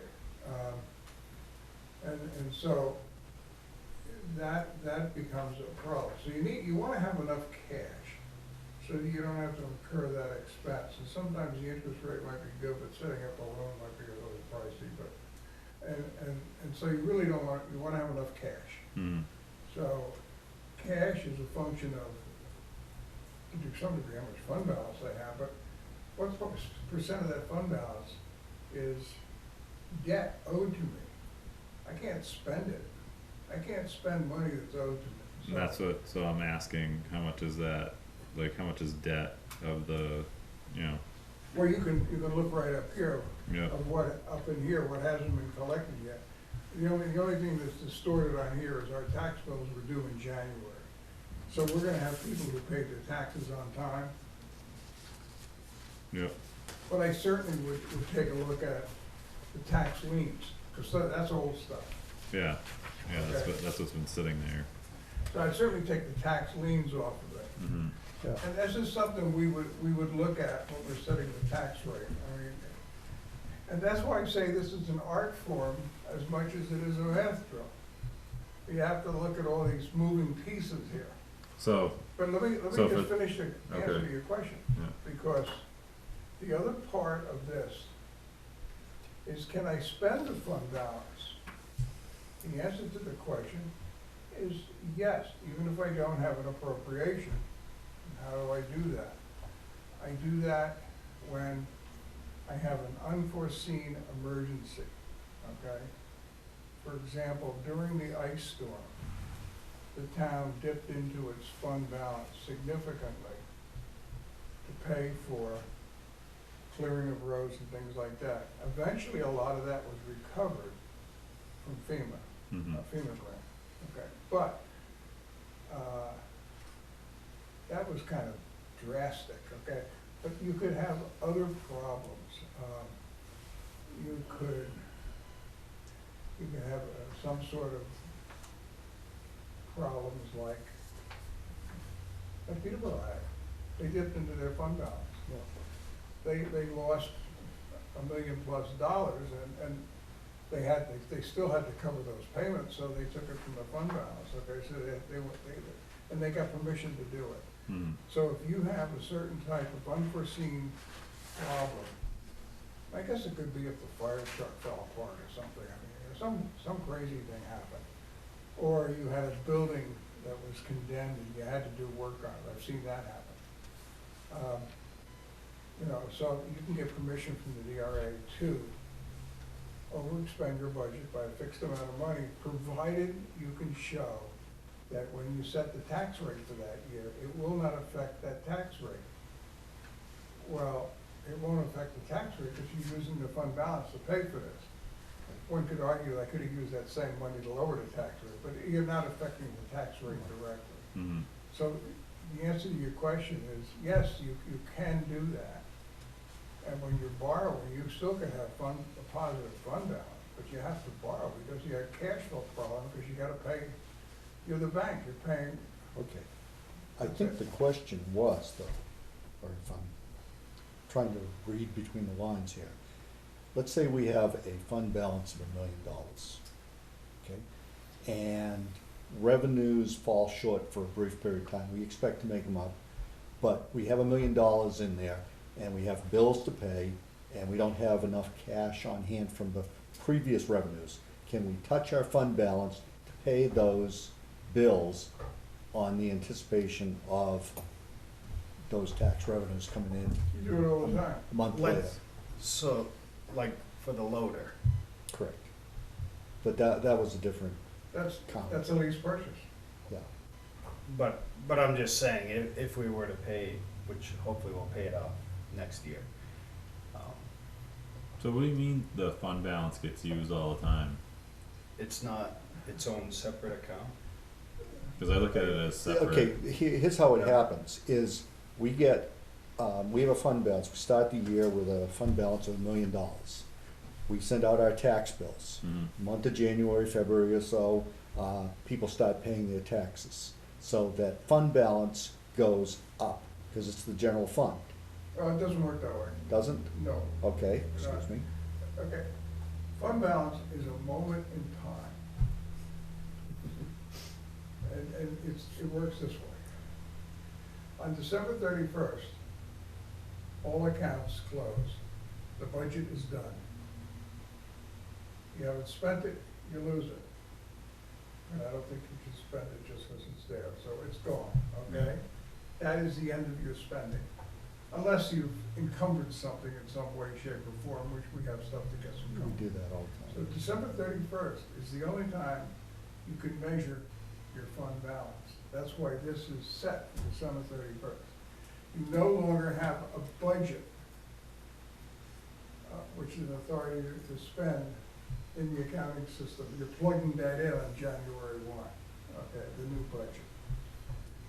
So, I guess the best way to describe this is, after I've paid my bills on December 31st, what the heck do I have left over? It's my cash. What cash do I have? Who owes me what money? Think of it this way.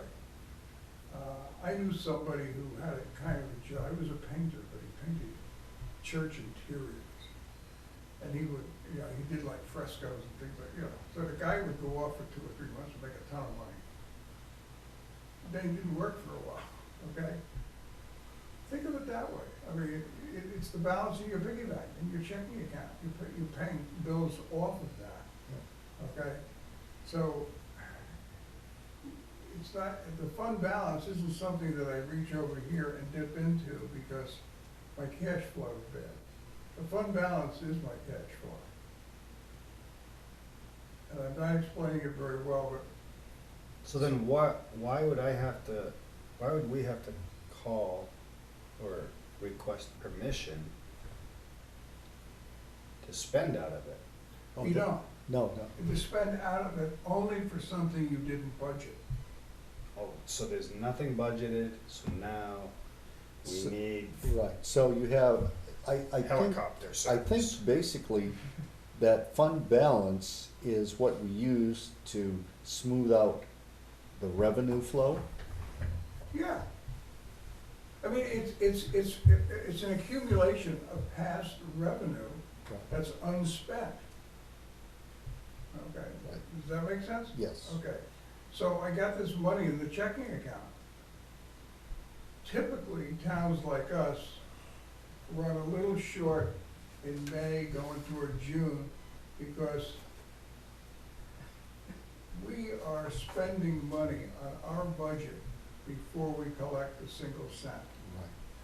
So from January to July 1, we haven't collected any money on the 2021 budget, and we don't collect it until July, when we issue the first tax bill, Mm-hmm. which is an estimated bill based on half of last year's. And so we are collecting money for our expenses in arrears, 6 months in arrears. The county, with the school is on an alternate fiscal year. So the school is kind of even. So if that makes, So how big is our dip come May, June timeframe? I haven't looked at, I'd have to talk to the treasurer, see how far it goes. Well, it's a lot different now. We kind of found out why, because we were making overpayments. Yeah, for, but I'm talking in general, when we're not having the same revenue coming in, you know, minus the school issue. So the Well- snapshot that I saw, or was, you know, like a part of, I think solely had to do with the overpayments. Yeah. Like that was the only reason for it, because we ended up not having to, I think, make a payment for 3 months, and they gave us money back. So it was substantial. Yeah, I'm just Like, thinking that the so problem. without those, you know, like without that, you know, it's, I think it was like $2.3 million or so total over a year and a half. Like if we didn't have that missing, Mhm. like there wouldn't have been the worry.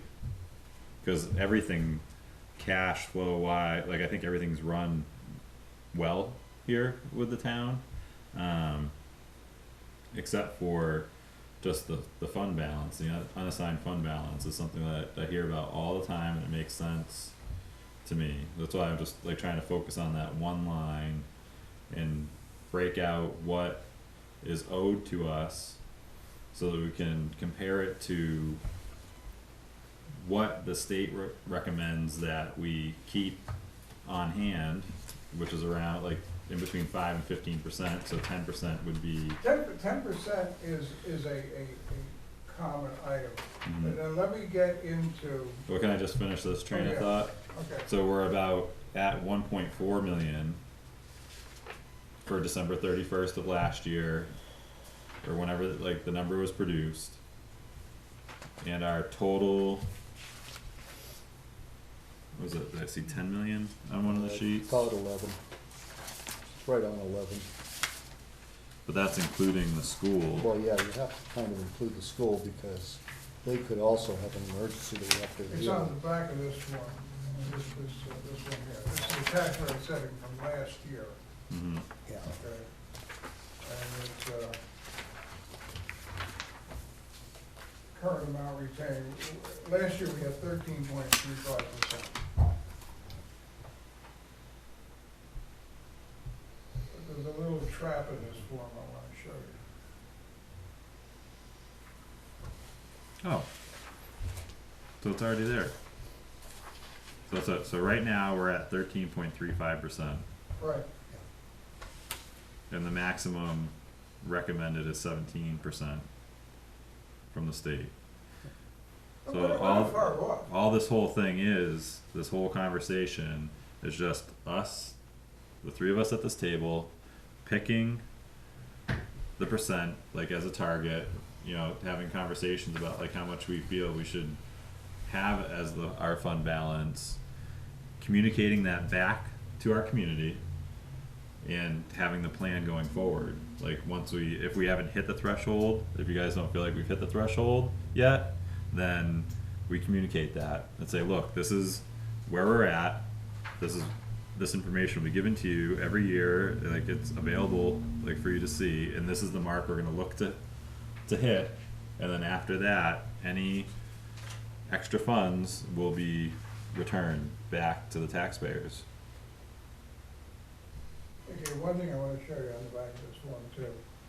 At the top of that page, page 4, it says general fund operating expenses, okay? It's $11,835,045. Now, I wanna show you where that number comes from. Because if you go to the front page, Which form are you on, Jim? This is the tax rate breakdown, Actually, okay. okay? If you go to the front page where it says municipal tax rate calculation, the total is 10,252,411. Well, there's something missing here, I'm gonna show you where it is. The county, the local, and the state education are all fixed. But the municipal is 2.273 million. So if you turn the page, go to page 2, to get that number, that's just tricky, I don't know how they got it, but anyway, to get that number, you look at the top, municipal accounting overview. There's our total appropriation. There's our net revenues, okay? And then we have war service credits we have to put back in. And we use an overlay, and I'll explain what the overlay is after. And that's how we came up with the net required local tax effort. But they use the appropriation. So if you take the appropriations there, and then the other numbers down here, you get the election. Okay. It's kind of weird. Yeah. But, so in the setting of the tax rate, if your goal is to not, not just put it away, or have people think you're putting it away, and it really isn't that bad, okay? And you want to be honest with the public, then this is a good way to do it, because you can demonstrate it, you can show it, that you're rolling back any excess that you have. You reach a certain point, you're rolling back excess. And where you can use that, and I've seen it work in other towns, is if you do that, you can sometimes build confidence with the people, with your budget, and just say, hey, look, if we got a little too much in here, you know you're gonna get it back. You know it's gonna roll right back to you, okay? Instead of having people saying, well, there must be 10 or 15% extra there, isn't there in every budget? Now we're gonna whack the budget 10%. Yeah. Which was a commonplace thing, so it helps build trust. So Jim, if we decide we have excess money in the general fund and we want to return that or try to maintain Right. the tax rate as it is or something close to what it is, do we need a special warrant article to take money out of the general funds to put it into the No, appropriations? No. no, you can, okay, let's come back to this tax rate breakdown form. But Okay. before we go on to tax rates, because Okay, that has nothing to do with this conversation, because I'm not looking to manipulate the tax rates, because I understand I that think it does. it doesn't, Bert. No, I think the philosophy does. No. Yes, yes. It's the same difference, really.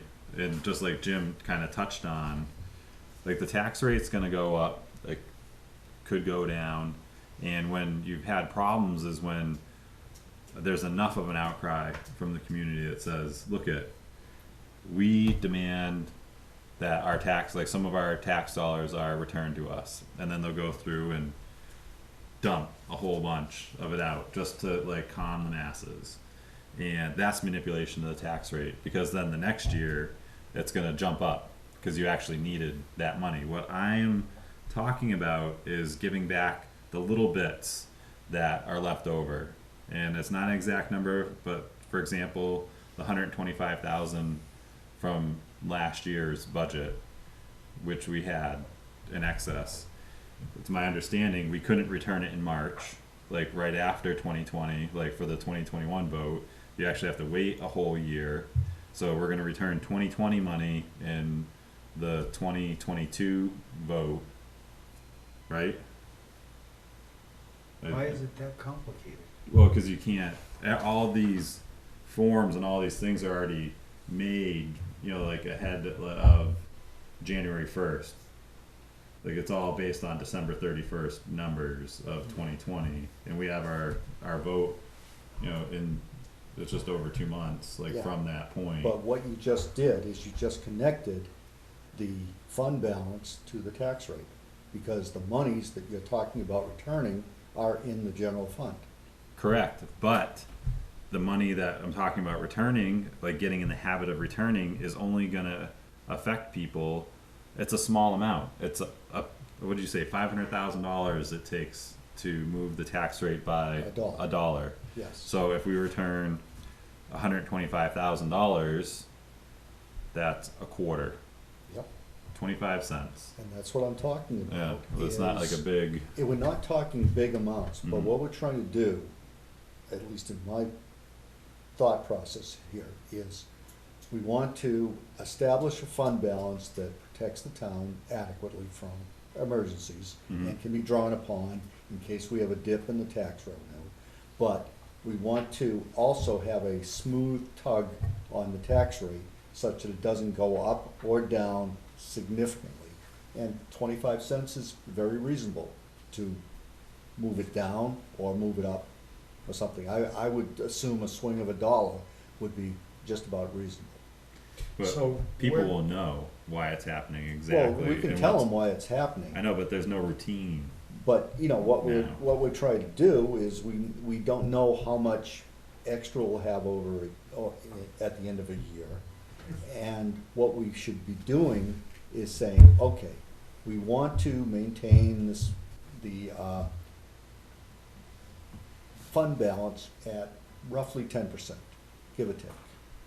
Okay, I mean, that's not an exact number, it's not gonna stay exact, because it's gonna vary from year to year. But we also wanna maintain this tax rate of 21, 25, and the only portion we can really affect here in our budgeting process is the municipal expenditures. Mhm. You know, we can't affect the schools, they tell us what they're gonna charge us. The only thing we have control over, as Jim pointed out, is a very small portion, i.e. our operating budget. Mhm. I think you can do what both of you wanna do. Oh, yeah, I think it's you can both feasible. accomplish what you want to. It's well within our Because they have. capabilities. I mean, I think, I agree with both of you, okay? I don't think that we were It's disagreeing. how we express it Yeah. that comes up. We don't wanna hoard, needlessly hoard the public's money. If we agree on that, and then it's how we give it back, we can give it back in a manner in which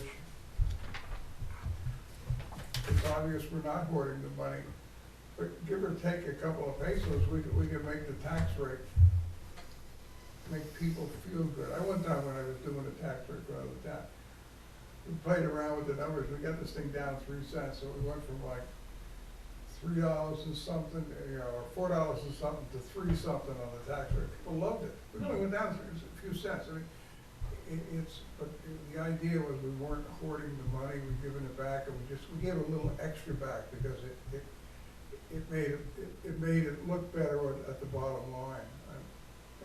So it becomes subjective. I think what we need to do is, let's see what we get for hard numbers. I have no idea what the school is, okay? The school All has I know nothing is- to do with this, like this part of the conversation. No, I need that, I know, Yeah. I need that though, to get the state to give me the last numbers I need for the 434. The actual revenues from the state, I need to know that, to put that together for you. Mhm. And they're not gonna give me this until they get all the pieces. But right now, we have all the information we need in order to establish a threshold You can for certainly the, take a target right for the now. fund balance. Yeah, And the way you carry this out in practice now, you pick your target, how does that appear on here? How I'll does show that, you. Let's go to the form, okay, let's. so how, yeah, like how can I see next year, Well, yeah, at we deliberative made our session, and it's target. gonna make it into the annual report, like, and it's gonna, instead of it being this, But where it shows itself, this page here would be ideal, but I don't know, does that go into? Okay, it let's, could, any of it could, you can pull out any of the numbers from any of this and put it look in. at page 2 on this, okay? Tax form. Okay. And you have fund balance voted from surplus. I mean, somebody could bring a petition article in and make us put fund balance against something. I don't recommend that. okay? Fund balance to reduce taxes. Yeah. That line, there's nothing Oh. there. Ah, That's the line you guys fill in. Mm-hmm. That's the line where the executive branch of the town makes a Right. decision. That's where the dollar signs go. there would be no question if we And, did it and Yeah. when we have this to the thing, penny. we will have it so that we can play with numbers in there. If you wanna go a few bucks one way or the other, and it'll ripple right through. So you can do what you wanna do. I mean, I'm just trying to show you the different paths you can take, okay? Yeah. And- All I and simply how want this to do thing is works. just start, instead of like periodically throwing out a couple hundred or a few $100,000, like just the little bits each year, instead of taking people's change and stuffing it in your pocket, just give them back the change. I agree with That's you. it. It doesn't matter what I agree with, but I mean, Yeah. it's the board's decision, but that's a reasonable decision. I mean, we shouldn't be hoarding money. Mhm. If we wanna have money for some sort of pet project, okay, then we should put it in capital reserve. Correct. And there should be a capital reserve fund established for, And that way the people say, take my money and put it there. yep. That's where I wanna get to. We can do that now, We can do that now. except the way we do it is to fill in this line. Although Well, we can first off, we have to establish what percentage we're gonna stop taking people's change. Well, honestly, I'd like to maintain the fund balance at around 10%. Now, that's 10% of money that we have in our pocket, so to speak, not money that is uncollected revenue or money that is taxes in arrears or anything like that. So that, right now, we've got something approaching a, what is it, a 1.685, $1 million in the unassigned fund balance. Mhm. Unfortunately, that's not real money. That's money that we expect to collect. Some of it is. Some of it is, some of it's real, some of it's not. And I never count the money until I have it in my pocket, so to speak. And I think if you look at line on that form, 1080 and 1110, that looks like, yeah, call it $550,000. Mm-mm.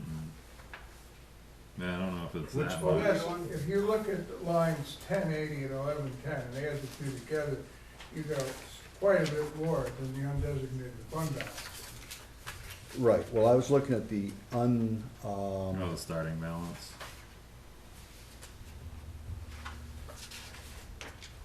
the unassigned fund balance of 1.68. But I want you to look at something. What's You that? see the starting balance and the ending balance for line 1080, Okay, yep, okay? And last year we had 444,822, and now we got 1.8 million, okay? That line is totally distorted by when the tax bills are due, right. okay? So if you wanna take a percentage, you know, is our percentage of uncollected abnormally high? I don't believe so. No, it's about Compared to average. most towns. And I believe that when the state puts out 5, 10, 17, or whatever it is, those particular numbers, they do so with the idea that some of this is going to be stuff that you haven't collected yet, it's tax liens and things like that. Well, And I don't think we have anything abnormal. I mean, it's the kind of thing that you could set a target and then double check with the tax collector and make sure we haven't got some, the 1 million of that still isn't sitting there. In fact, what she told me, I think we have about a little over $500,000 to be collected. okay, Alright, so that's kinda close to what you're saying, is taking those starting balances and adding them together, right? yeah, I'm trying to find out, what do we have that we can actually spend. Yeah, the cash value. Cash value, Yeah. cash value. I think that's the magic number for that 10%. Mm-hmm. Well, it was nothing on December 31st. Although we did have money in the bank. Yeah, I know we had money in the bank, it was available, but Yeah. if it's not in the bank, we don't have it, in my opinion.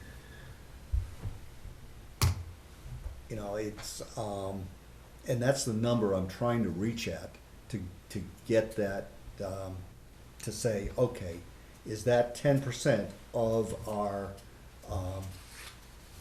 $11 million that we have Mm-hmm. to be committed out later on? And that was like in the email that I sent you, I'd asked for that cash value number of it. So I would like to have that cash value number of the undesignated, unassigned fund balance. Okay. So that's like today But or tomorrow, real just, time. Yeah. just for what it is today, because it's a moving target. Yeah, This is something I can't give you an absolute. Yeah, I mean, I give you a guess.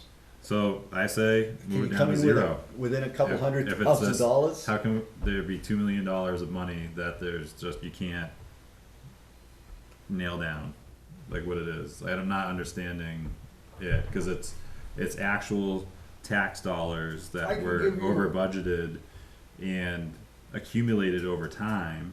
So there must be a way that year after year, like it's all added together to something. Like there's a way to get to this 1.58 million, you know, or yeah, that somehow that number made it onto the sheet. Yeah, well, it's an ending number, it's a balance sheet. I can't give you a undesignated fund balance monthly report. I can't, no, I meant.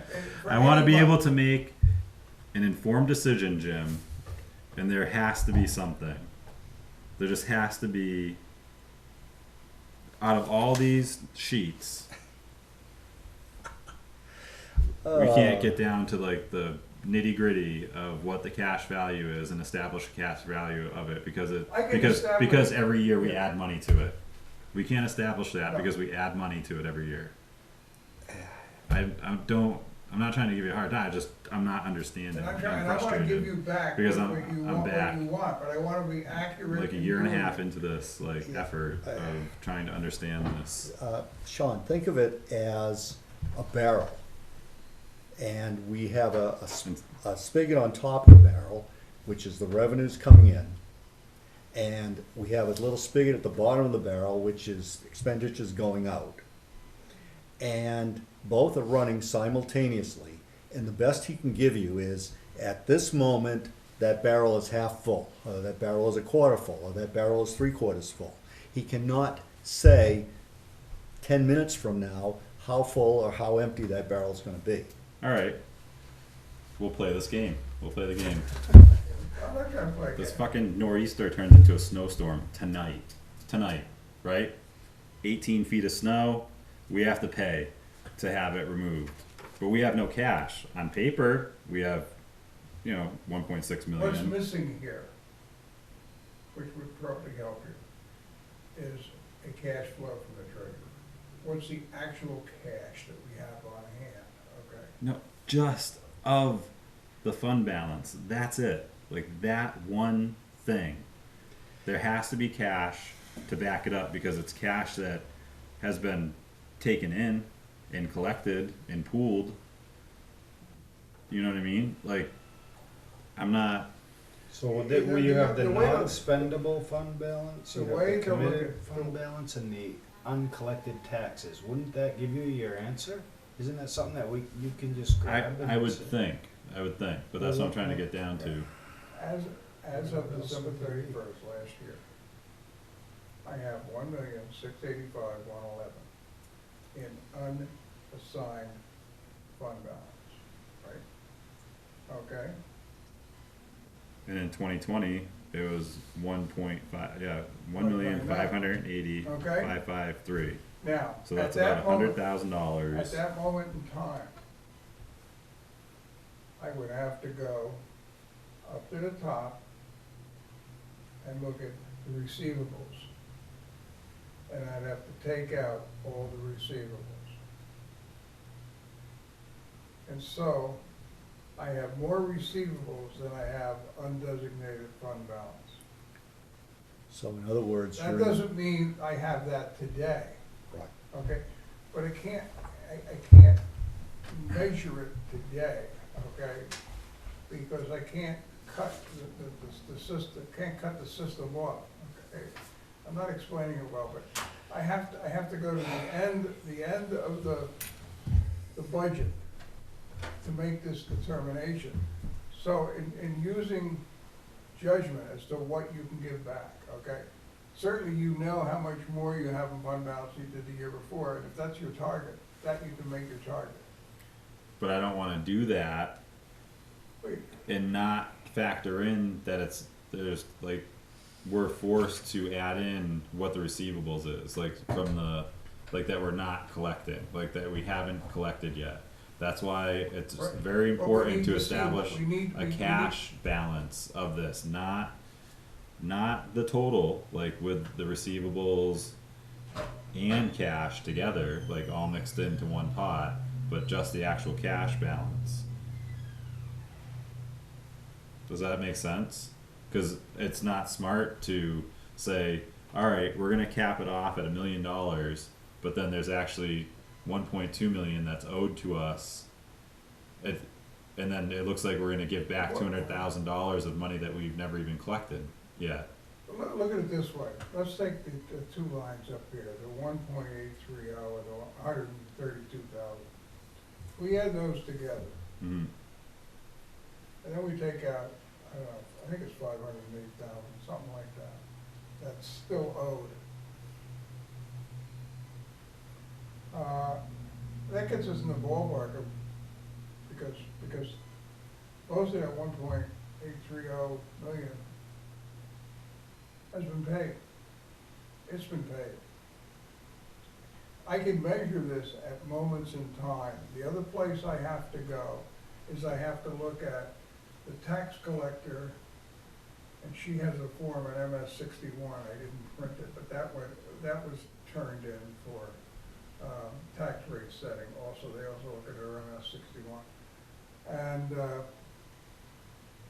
so what I need to do is I need to look at what the treasurer's got for cash, what's owed, and then I can make a decision as to, am I playing with funny money, or do I have real money? You're absolutely right. You don't wanna give money back and discover that you shot yourself in the foot, cash flow wise. Okay, you don't wanna do that. But, so let me go and get all these components and we'll take a look at them. I mean, Sean, you run a glass company, right? Mm. Or whatever company you run. And I don't have the luxury of Do just you- printing does your money and bookkeeper- spending extra money. No, I know, Yeah. nobody does. I run Yeah. a company, Jason runs his business. Does your bookkeeper prepare a balance sheet for you at the end of the year? I don't have unassigned fund balances. No, and but You No, know, all these it's, other, it's your balance at the end of the year. But No, you I do, basically. okay, you do, actually, yeah. because, okay, let's assume you. No, Bert, this is all becoming way too complicated for a simple thing like just. I'm not saying I want to offset the taxes and like cut the rate by 50% and No, it's not like gonna dump all. happen. No, I'm not even close to that. Simply, the like over budgeted money each year. Get into the habit of returning it to the taxpayers. And That's it. we're trying to get there. We're trying to get there, but we have to pick a number. And there's a couple numbers we have to pick.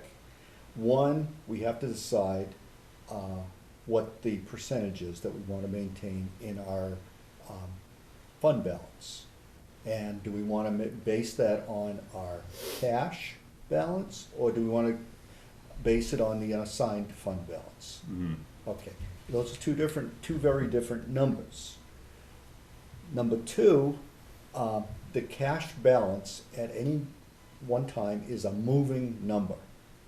You know, we have accounts, outstanding, and the revenue is pouring in from those accounts.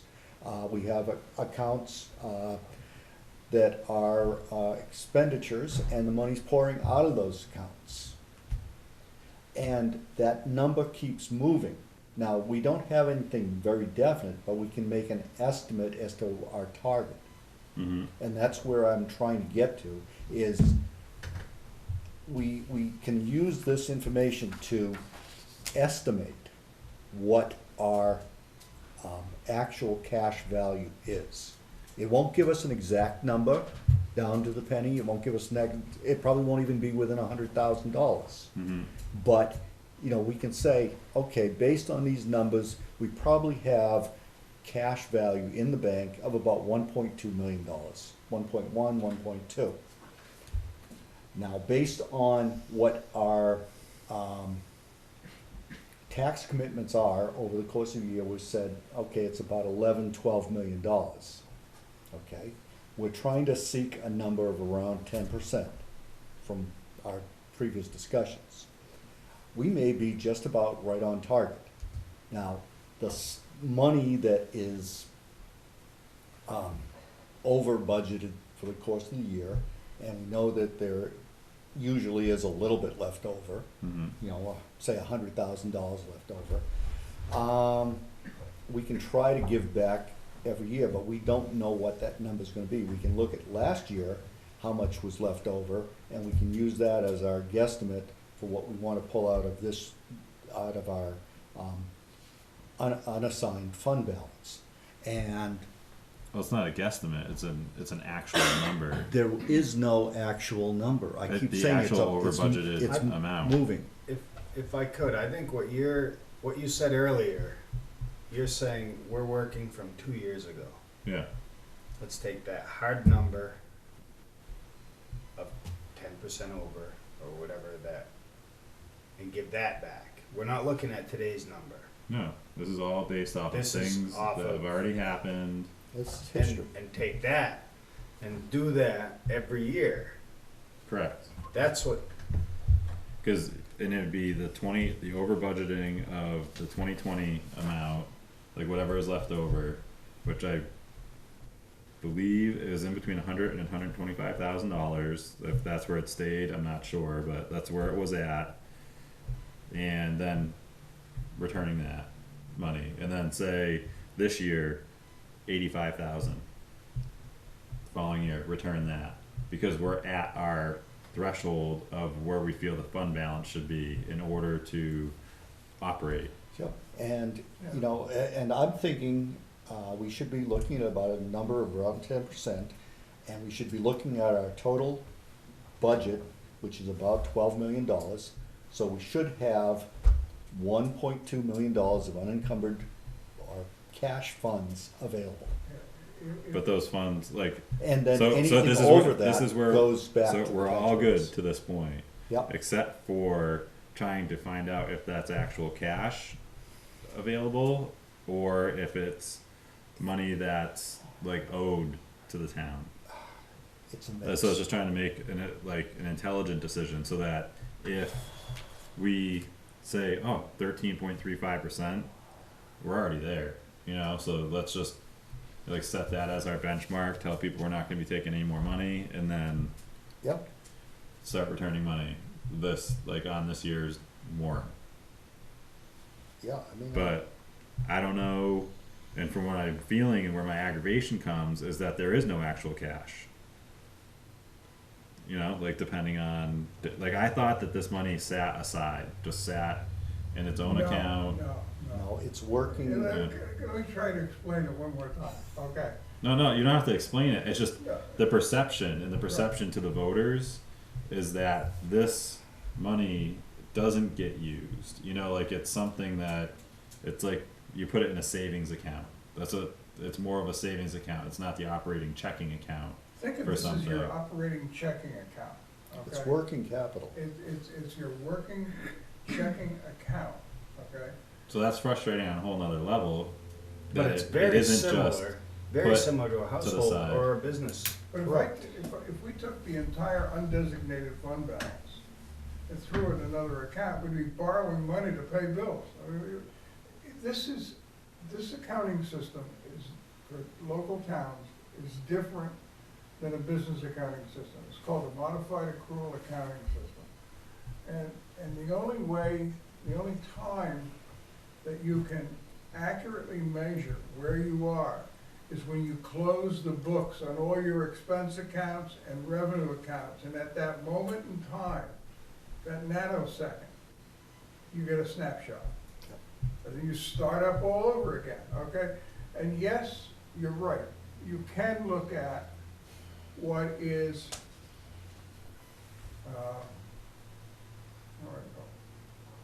what is cash and what isn't. To look at this right-hand column with our late tax bills, you can't make any sense out of it. But let me just give you another example. And don't go look at it, but on interest and penalties on delinquent taxes this year, we've collected we're looking at $65,000, that's the projection. That's just the interest on the delinquent taxes from these two lines up here. So somebody paid something, okay? And I can tell you that when you see the audit, when the audit gets done, their standard is to take off of the balance sheet at that moment in time anything that's 60 days or older. I think it's 60 days. That the state doesn't require that, but general government accounting standards do. So they Okay? assume it's uncollectible. And they assume it is uncollectible until you collect it. And in New Hampshire, most of it does get collected, but they take it off the books. So there's an element of that takes place. But I don't have that yet, because they haven't given me that. And so I can call up and see if he has that part of it done. That would be interesting to look at too, because he took all the books from us in late August, or mid-August, yeah. So he's looking at it well over 6 months into it. Mm-hmm. All right. So I'll leave that alone I've for had now. this question but it's good. before. I know, but it's pretty simple. Like it's and. All right. So you give me something to chew on. No, Okay. it's insane. I have some choice words, but this is absolute like lunacy almost. So, That I'll agree and then I with. look at the MS 434 for that you filed for 2021. Yeah. On the last page, there's $250,000 less fund balance to reduce taxes. $250,000. That's just a sample. That's not fixed. But why would you put a number in at all?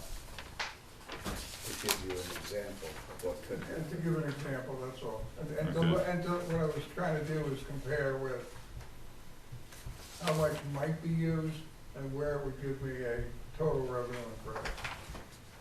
All right. So that, like I said. So this wasn't this is submitted. This is a preliminary. Yeah.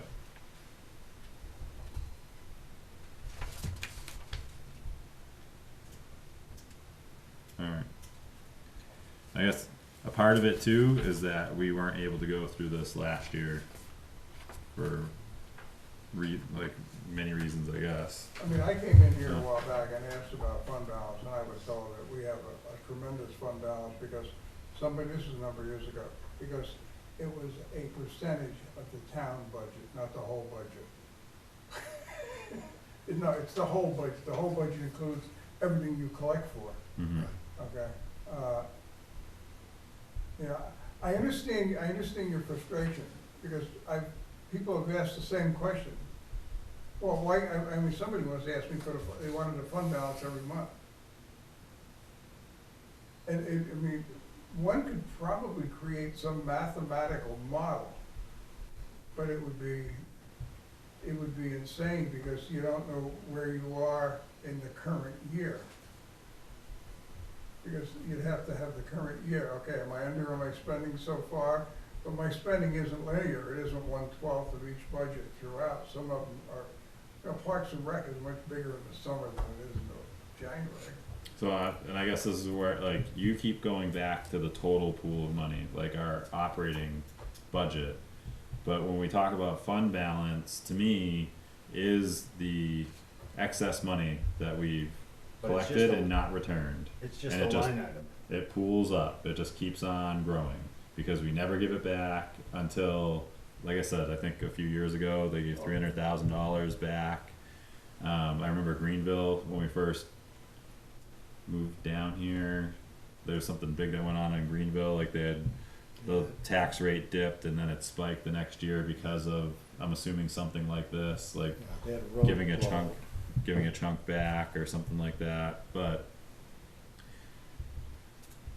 Schools have different. I just- so overall, the course of time, or whenever this was established, because I know you're gonna come back with some date that is actually established, so whenever this system was established, and we've been pooling money and kinda giving some back, and pooling money and giving some back, now we're at 1.5 million, we'll say, just for argument's sake, it's a little bit low.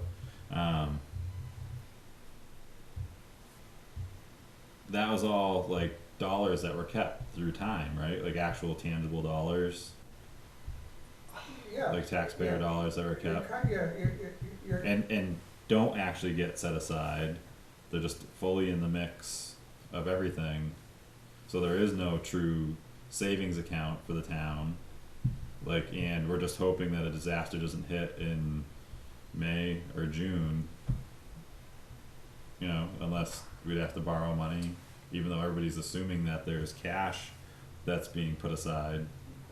to borrow with a tax anticipation note is not the end of the world, Yeah. okay? That's, but think of it this way. If I have an endeavor where I collect money and I expend money, I'm always, and I don't care if we're a private business, I'm always gonna have a balance. And so if I pick a point in time, see, one thing, we have budgets like businesses don't have. Mm-hmm. But think of it this way, I'm either gonna be in the black or I'm gonna be in the red. Towns have gone into red. Towns have played around with expended, let's say, revenue projections and made them grandiose. They didn't work out, they put themselves in the red, then you wind up with a deficit appropriation for the budget to get the fund balance back in the positive, okay? So you're either gonna be in the positive or the negative, and there's that one point, that zero in the middle, which would give you no cash flow at all, okay, when things got tight. So, it's, I'm trying to answer your question, I'm not trying to make you frustrated. I'm not sure if this is what you thought, but what I thought previous to tonight, is this is actually like a capital reserve fund, except it's called the fund balance. And in my mind, it was kind of that way, like this is how much is in, that's leftover money. But this makes sense to me, how it's hard to come to that number, but it's not impossible to come to a number. And it's very much like my business. I do my own books with my wife, she helps, but on QuickBooks, we can take a snapshot anytime we want. And a lot of times it looks really scary, like, oh, but then next week you get a bunch of deposits, and so it's not an accurate, this is 1/10 of the year, or So anything this, like so that. maybe I'm just missing a couple words. Fund balance retention guidelines. So the fund balance retention, how much we retain, In our checking account. yeah, year after year. So for 2020, there said there's $1,580,000, $553, like $53, right? Yeah. If you could let me know, as of December 31st, 2020, how much was uncollected taxes, like how much of that was uncollected taxes, would be great. like the negative It's side right of here, that number. under the starting balance on the MS 535. Go to the 535. You're looking at line 1080. Yeah, town tax The receivables. starting balance is here.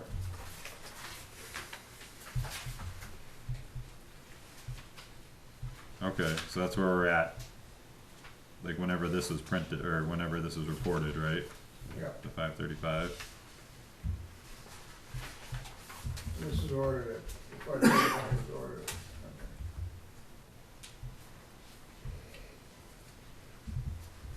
Roughly half of You it. know, one thing you might notice too is that the fund equity grew also between the 2 years. Yeah, I mean, that's, what, $85,000, $86,000? Alright, so if we add together 1080 and 1110 together, Yep. and then subtract it, From that 1599, 810. that should be where we're at, So that puts us quote just unquote. around $900,000 cash, give or take. And we also need to take a look at how much cash we have right now too. That's critical. Cause you can't just say 900. Well, no, I mean. Of course, it- we wouldn't anyways, because we want 10%. Right. And we're talking, I don't know, I thought I saw a number, But when the auditor comes up here, I have to go through it too. 11 million, 11.8 million was the expenditure number between the schools and us. Alright, so the quote unquote cash value is just over $1 million of the fund balance. And so how much of that do we keep? Correct. Well, if that. Not of the, yeah. If that is the number you want to use as the basis for this discussion, and we had expenditures of 11.8 million, okay, Mhm. and we use that as 10%, we're just about there. I mean, maybe we're a little bit under, actually. I mean, I'm Then- just rounding some numbers off in my head here, but it seems like we're at 9.5%. And if we're shooting for 10%, we're really close. Mhm. Yeah. As frustrating as this has been for you, Sean, I'm glad that we've gone through this, cause I've learned a lot for myself, so I hope you Yeah. Yeah. can. Not think it No, was a it's- complete waste of time. It's not a waste of time at all, it's just, No. No, it's a screwball system. It's not accrual accounting, it's not cash accounting, it's Modified- some bastardized version. Modified accrual accounting, and it's done all over the country. Yeah. It's, yeah, I'm not trying to give you a hard time. no, I know, I get it. No, I mean, this it's hard to differentiate between the funny numbers and then the real ones and. And if you can imagine this on a grand scale with the federal government, In 1992, no wonder it's screwed up. up until 2020, or 2019, I did this for a living. And in most cases, they just told me, go set the tax rate, okay? I Mhm. mean, I had an idea where they wanted to go with it, okay?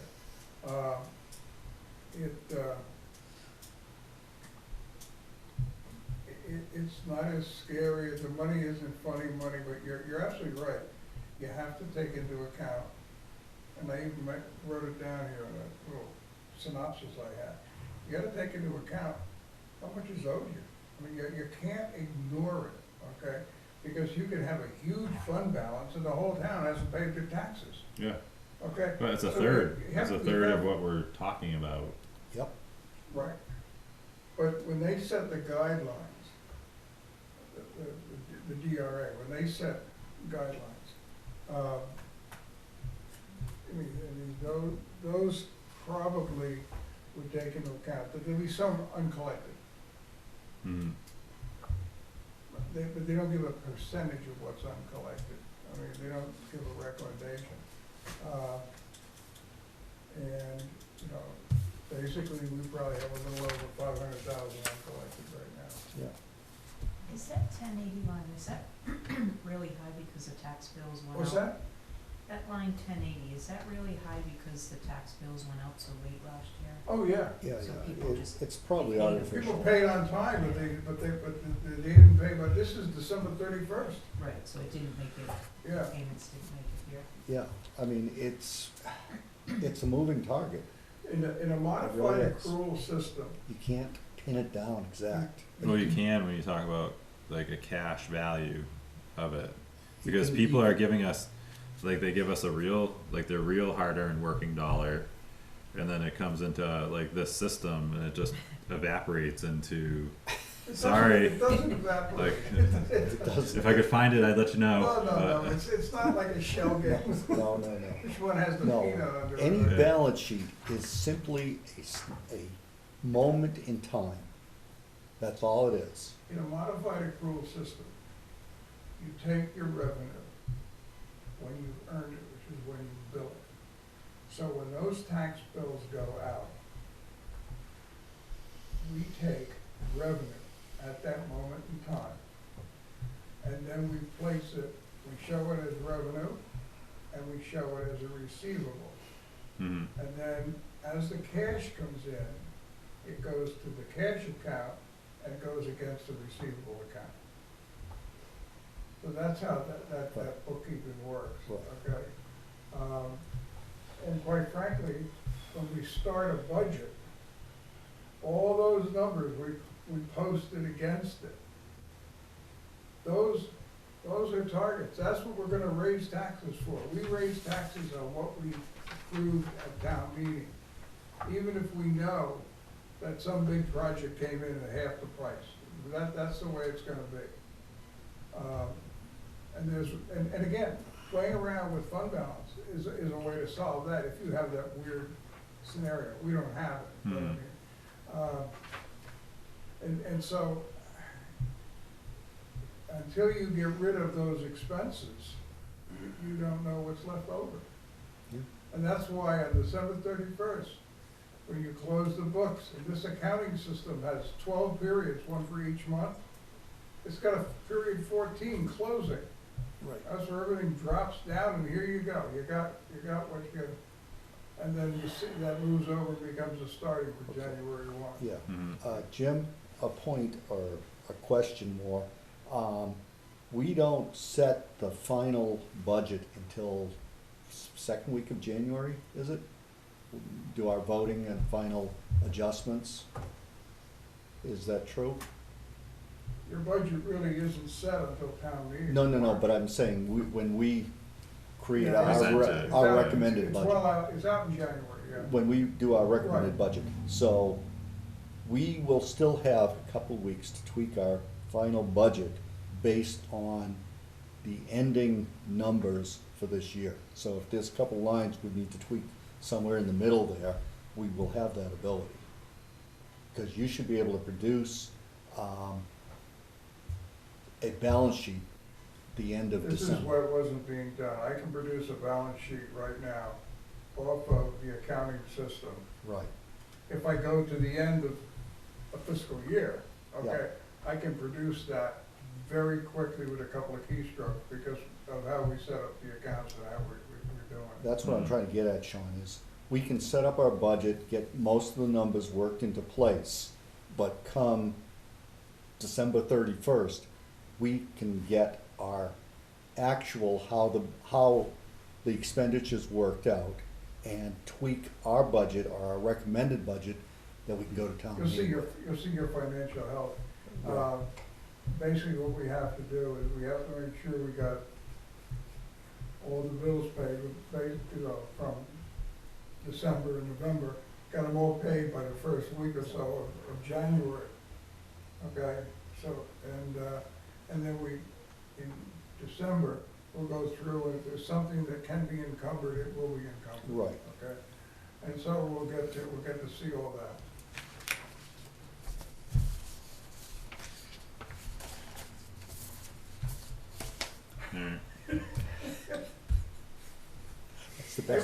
this is good.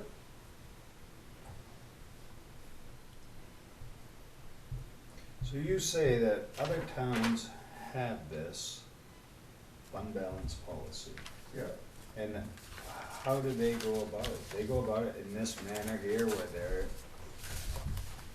taking these two lines here on the actual final snapshot of a year or two ago, and there's then, okay, then we have this much is overpaid by the taxpayers, and today we have this much money in the account because we didn't get paid enough, and so we can't, is that how it really is done?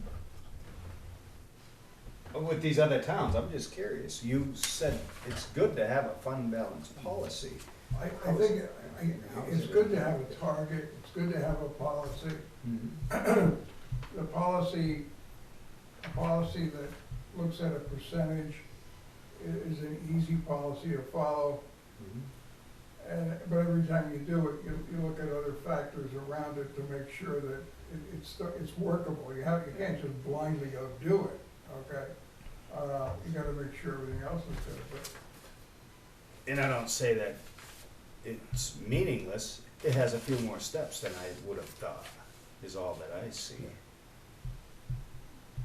Right? Yeah. Did I learn anything or? No. No? Okay. No, I learned something, that there's no cash behind the money that's been retained. Like there's no actual, well, Like, it's not it's a mixture of what's owed us and cash. yeah, but it's not that simple. It's literally not, like, I thought that there was money sitting aside because it was there for our rainy day fund, like an actual savings account. No. You know, like, or like an emergency, like some emergency account. I Like, think that's had to be- against the law, is it? No. To have No. a No. contingency You fund? can No, have- this is like but this is what it's for. It's for emergencies. What Right, other reason it's a is capital reserve account, and you put a parameter on it or a caveat that it's expendable only in the case of emergency. It's not even that. It's just a general fund checking account. Yeah, well, It's that's like what, my checking that's account what is we're in the dealing bank. with. So, Do you like that, or? No. How do you think no. it should work, or do we have time tonight to figure out? No, I thought. what would No, be a I good thought. way? I thought it was set aside, so it was a literal balance of But if it's money. not, No, it's working capital. if it's not, then what do you think that there's Am a? I like? I thought the same. Yeah. Well, I think that's what I was saying earlier, I kinda did too, I thought it was No. this hard thing, you know? It's hard for me to take this explanation because it's like it's blowing my mind. But it just, Because right to now, me, it makes so perfect as, sense. As of tonight, just give back every penny that's like over budgeted every year. I don't give a crap about a percentage or nothing, because the percentage means nothing. No, it does. It means nothing because people No. could not pay, and then like the percentage is based on. There's no way to nail down a cash value. That's what I mean. It's insane. Like it is nuts. Like I thought it was a simple, like line of its own origin, which was overpayment of taxes from taxpayers that has accrued over years, and it was never touched for anything. And I understood the part that in that whole number was what was owed to the town. So I thought it was gonna be simply, well, this is the whole number, and we're gonna take out the part that's owed to the town from like delinquent taxes. This is what we have in cash reserve, like for our emergencies. And do you think this is enough? Do you think it's not enough? Does it fall within the state guidelines? And have that type of discussion. So we've effectively had notice, because we could set the percentage at 20%, and if we still have people not paying their property taxes to the like year after year, we're gonna be at that 20%, but it's gonna be all owed dollars. Yep. You know what I'm saying? Mhm. Like it just, and Well, then it's all the like- cash value erodes away slowly, and it doesn't, and that's why I use the term. That's not happening though. No, but that's where it could go, like, because right now we're just gonna be chasing it up, like, and that's why, like, use the example of evaporating. That's what it feels like.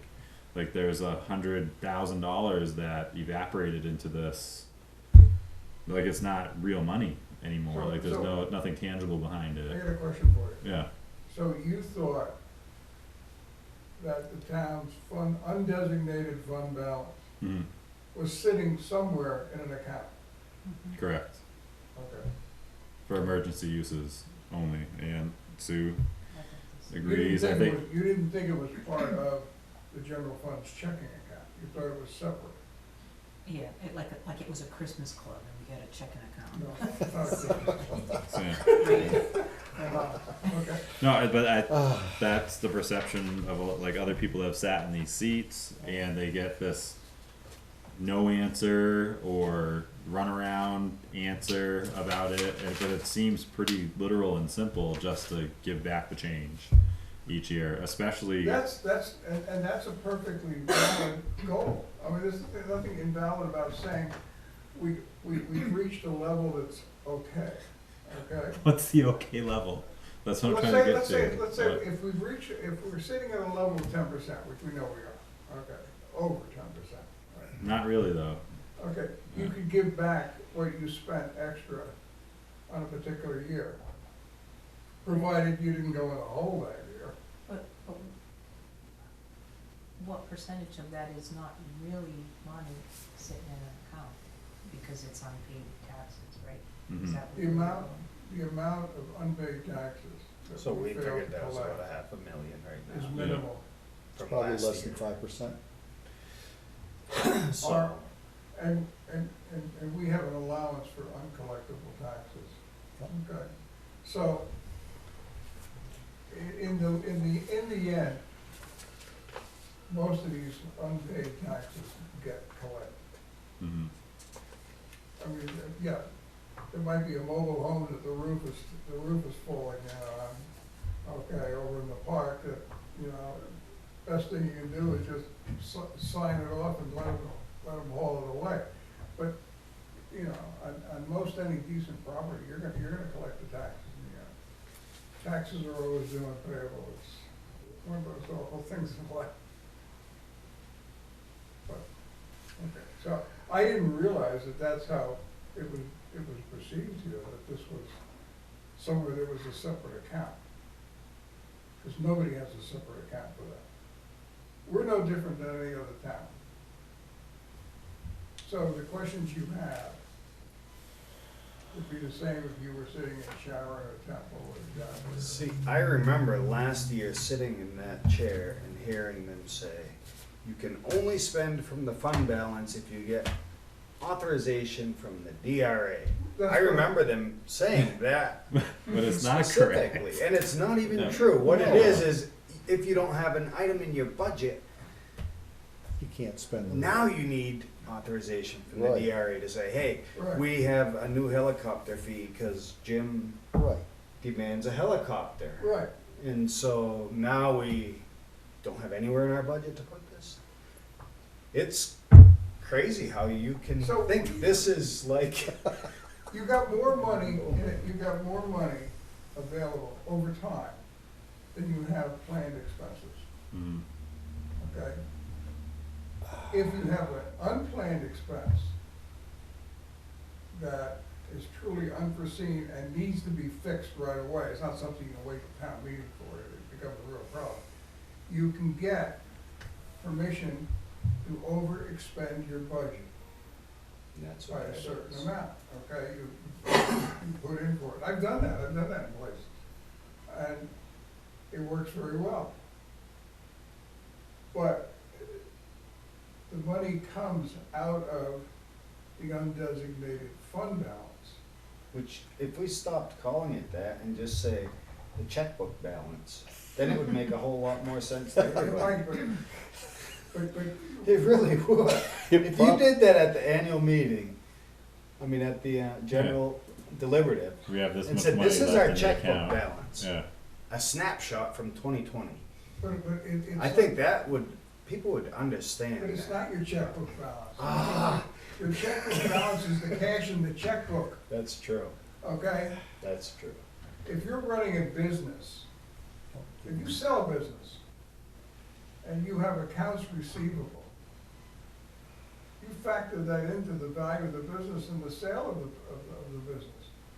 I'm selling you the building, the trucks and this and that for $1 million, but I got 48,000 in receivable accounts, okay? Yeah. And you work out some kind of a deal on that, assuming they're good accounts, okay? You work out a deal and you get something for it. Makes This sense. is like grabbing a greased pig. This is accounting 101, guys. No, it really is. So I I hope I think- didn't make matters worse. I think it's still, what you set out to do is still very doable. It's just that it has a few more moving parts than we've It's done. more- And we you wanna should do do it too. I think your philosophy, I'm 100% with you. Yeah. I am. Yeah, To but I give don't back. wanna, I don't think that we give back for the intent- sake of giving back. I think we give back when it's prudent to give back, and I think that's what you were saying. What you There's a lot wanna of I thinks in there, isn't there? What you wanna do is easy to do. You've got more than enough in this system to do. The bottom line If is you we're wanna in give back- decent shape, we can do what you wanna do, we can maintain a reasonable fund balance Yeah. at around 10%, and we can keep a steady rein on the tax rate so it doesn't go yo-yoing wildly. Mm-hmm. And that's really what we were trying to do. Mhm. Yeah. It's just that it's a little bit of a different You approach. gotta have faith. I think it is gonna be, like Bert said, it's gonna have to be after December 31st. Then we have that snapshot. Yeah. But even with that, And it we- is taking a gamble. It's not like, Yeah, but you know, it's but probability. that's theory. life. That's- So we do it and we go forward. we Just roll live the it. dice, and you know something? Just It- living. Everybody else, hey, it doesn't make it right, but everybody else, most other towns are doing it, and most are successful at doing it. What happens and what's bad is when you get somebody who's dominant on a board of selectmen, and they throw some huge amount of money, they clean out most of the fund balance, okay? And then they retire. Okay, they went out the door looking good, the tax rate goes back up the next year, okay? That doesn't look good. I went to a town that had $39,000 in fund balance. This was not workable, guys, okay? But it was a alternate fiscal year town, so it was collecting its taxes ahead of time. So within 2 or 3 years, we had like 150,000, 200,000 in fund balance, and it was a smaller town, and it worked, okay?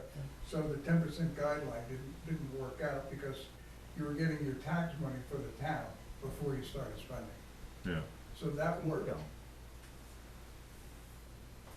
So, This is another thought for you, Sean, to accomplish before. No, it'd be nice if we were on, similar. What did you call it? An Year. alternate alternate fiscal fiscal? year, you don't need as much fund balance.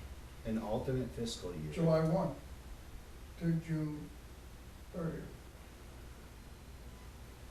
So And then we'd what happens actually is you- I run see on why, this- because now you're working off of the bigger tax payment rather than. Yeah. uh, think The it's problem is getting there, you gotta do an 18-month budget for the town. We could use our fund Oh, balance that to hurts. skate through that Yeah, right. 18-month. Village tried it, and I think they blew up in their face Yeah. because people went crazy, because you end up with an 18-month budget. And then you get Greenville going to receivership with the state. Did they? Yeah, they signed a bunch of contracts and they went totally broke, and the Who was state, this? Greenville, the state stepped in. When? This was about 15, 20 years ago. Or for the town? Yeah, Yeah. yeah, they signed a bunch of contracts, gave all of the police huge amounts of money, built a sewage treatment plant, did all sorts of nifty things, and they went broke doing it. And they couldn't pay their bills, and the state had to step in and pay their bills for them, and told them exactly what they were gonna do for, I think it was 3 years. Selectmen were puppets to the state. Wow. So bad things can happen. Uh, Yeah. Like they tried a similar thing, like the switch, like have the 18-month budget. No, I'm no, trying to They just understand where spent you're like at. No, crazy. they were just spending like crazy. Yeah, so that was a different. Different yeah. animal. Okay. But Did the selectmen retire I don't think I the think they ran for their lives. the 18-month budget didn't work. Yeah. I mean, they couldn't pull it off. I mean, because what it is you jack up the town tax rate by 50%. Mm-hmm. Well, no, Sounds like we you just have use our to do fund that. balance, What would we gain? right? We wouldn't really gain much. It'd be easier to operate without a fund balance, I think, is what he said. No, we have one though. I know, so we could use that to get to to what buy that our we way into not having a fund operating with balance. no fund balance. Yeah, Or very minimal. and then collecting ahead of time instead You of. still But you know Instead what, of behind Sean? time. You still gotta Doing get, this- you still gotta get the people to vote for a exorbitant budget, which no matter what you try to sell them, nobody in their right mind is gonna vote for it. Well, it's from fund balance. No, you can stand up Fund- here fund and it through shout fund fund balance balance. all night, and say, I'm not voting for all that. All right. But see, if you could, All right, if we'll we move could on. pull it off though, then it doesn't matter what our policies are, it becomes much easier for everyone in the future. Because then we collect and then spend. Yeah. Instead of spend and then collect. Cause then you can You're watch your working piggy more on a bank go. cash basis than an accrual basis. Yeah. Yeah. But that might be for. It- I think that's a it- big- It does work, but I don't, I Big wouldn't, bite. I wouldn't plan it for this year. I wouldn't plan it Okay. forever. But you're not him. We have a good interim administrator. He can help us sell it. Intro. You can sell it and then you go home and you say, I'm not administrator anymore. What are you talking about? Yeah, and one thing should be noted here is the reason, Sean, you did not receive this information previously, or I received it previously, is because most administrators do not understand how the accounting system works. Jim, we're fortunate that Jim does. Mm-hmm. But I gotta be able to communicate it. Well, that's a different animal entirely. We're all sitting here among friends, okay, so, I mean, and, you know, one of my thoughts is, I'm gonna have the auditor come in here, let him try and explain it, okay? But, I guess where you're coming from, you're not the first person that I've had say that to me, or something like that. What do you mean, it's not in the drawer somewhere, or something like that, or, you know, Mm-hmm. why can't we just give it all back? Well, you'll have no cash, Yeah. you know, because Yeah. No, it is what it is. I understand. Okay, have we beat the topic Thank to you. death? No, We're not done. This is just scratching the top. Oh, God bless. we now understand it. We didn't beat it to death. Yeah. It came alive to me.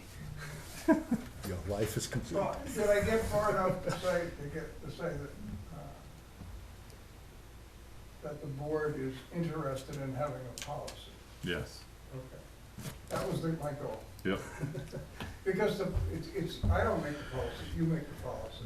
Maybe I can influence things, but you make the policy. Mm-hmm. And it's up for me to give you all the choices. And you gave us 2 examples of policies. Yeah, and if you read them both, it looks like the same guy wrote them both. They probably come out of the same book. Except the one is 4 pages and the other one's 2. Yeah, I have to like the longer one. All right. You do like it? Yes. Well, I wanna read these on my own time, I think. Yep. All right. So moving on. Oh, Right on schedule.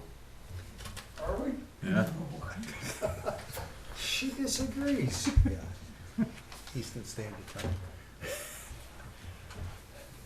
All right. Warwick Mills, Mm-hmm. okay. It's going back on the tax roll because it's being used by a private corporation.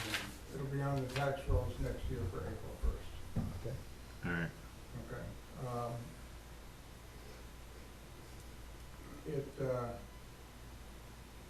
It's valuable when it's on the MS1 report. That's why it has to go back on the tax rolls. So I have sent a letter on your behalf already too, and I got no answer, so I'm gonna have to send another letter. Follow up with a phone call maybe? Well, yeah, I can do a phone call, and, get them, to sit down, because it doesn't matter what they get charged, okay?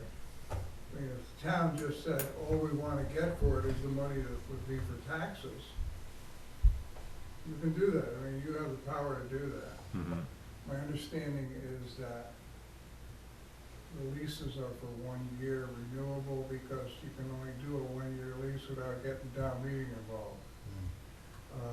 But that's fine, so, you know, it probably should, you know, it wasn't done right, but it probably should be left alone for this year, it's not the end of the world, Yeah. and we'll just fix it going forward.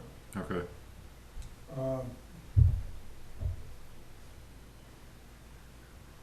What else have I got? I don't think we hit our 7 o'clock issue. We just got done talking about trick or treat.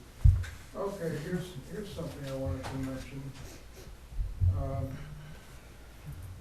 I managed to read a little bit about towns that are being forced to have various mandates, like especially mandates for COVID shots.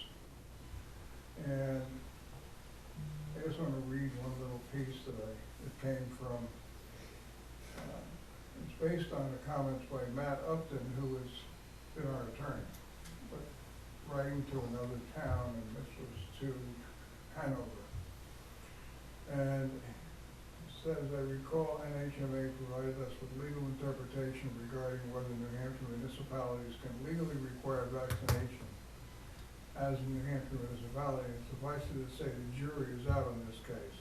As such, after talking with our own employment law attorney, we opted to refrain from mandating now, okay? So there's some question as to whether or not towns have the authority to mandate something the state never gave them the authority to mandate in the first place. We're not home rule. We can only do what the state granted us the authority to do. So, I just thought you might find that interesting. I mean, I'm not saying that, oh, it's too bad we can't mandate shots, no. Mhm. But I just wanted you to know that that there's some interest out there, and there's things that we can and cannot do. Mhm.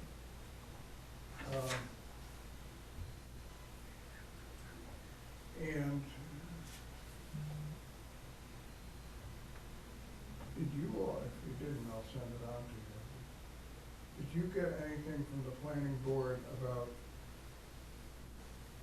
the Lower Pratt Pond Road and the fifth wheel camper?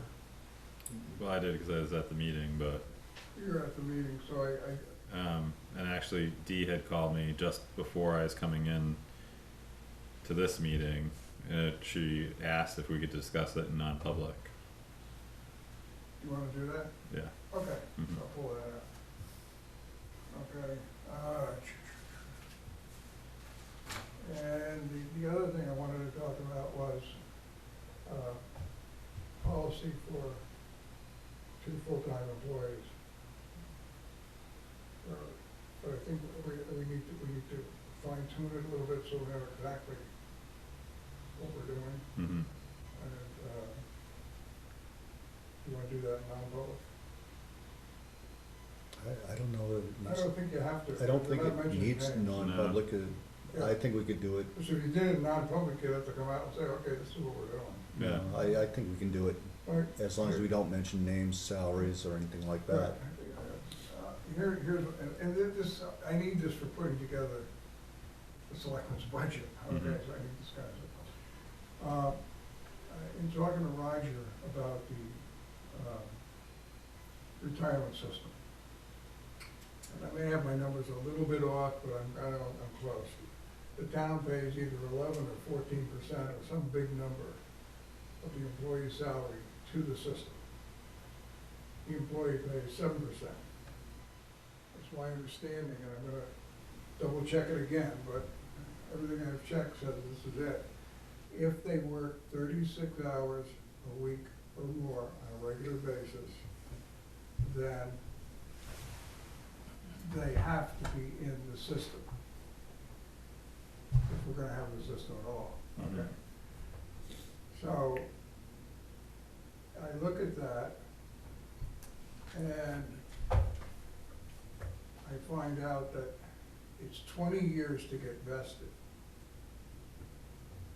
Most places used to be 10, I guess I'm out of step, but it's 20 years to be vested. Mhm. What does vesting mean? Means that you'll get a pension that you're at age 65 or some other point in time. If you leave before, you can, the employee will get what they put into it. I don't know if there's any interest or how that works, but they'll get back what they put into it.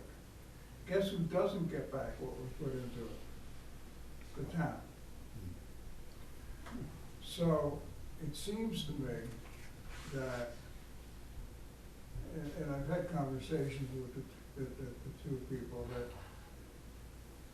it's more than likely that they wouldn't work 20 years, Mhm. no matter how much they like the place. And so my suggestion is that we have an account with, or we are a member of, what was called the International City Managers Retirement Corporation. I had to be familiar with it, because I got a bunch in it, so I'm very familiar with it. I was surprised. And I was gonna suggest that you set their hours at 35, which actually works out pretty good. I Mhm. mean, they weren't always working 40, and not every week. But we set their hours at 35. Occasionally, if they go over, that's okay, they get paid for it. Mhm. But the target is 35, that puts them below the 36, so we're not tied up with that. And that we offer them like a tax deferred retirement plan, and for municipalities, there's one called a 457.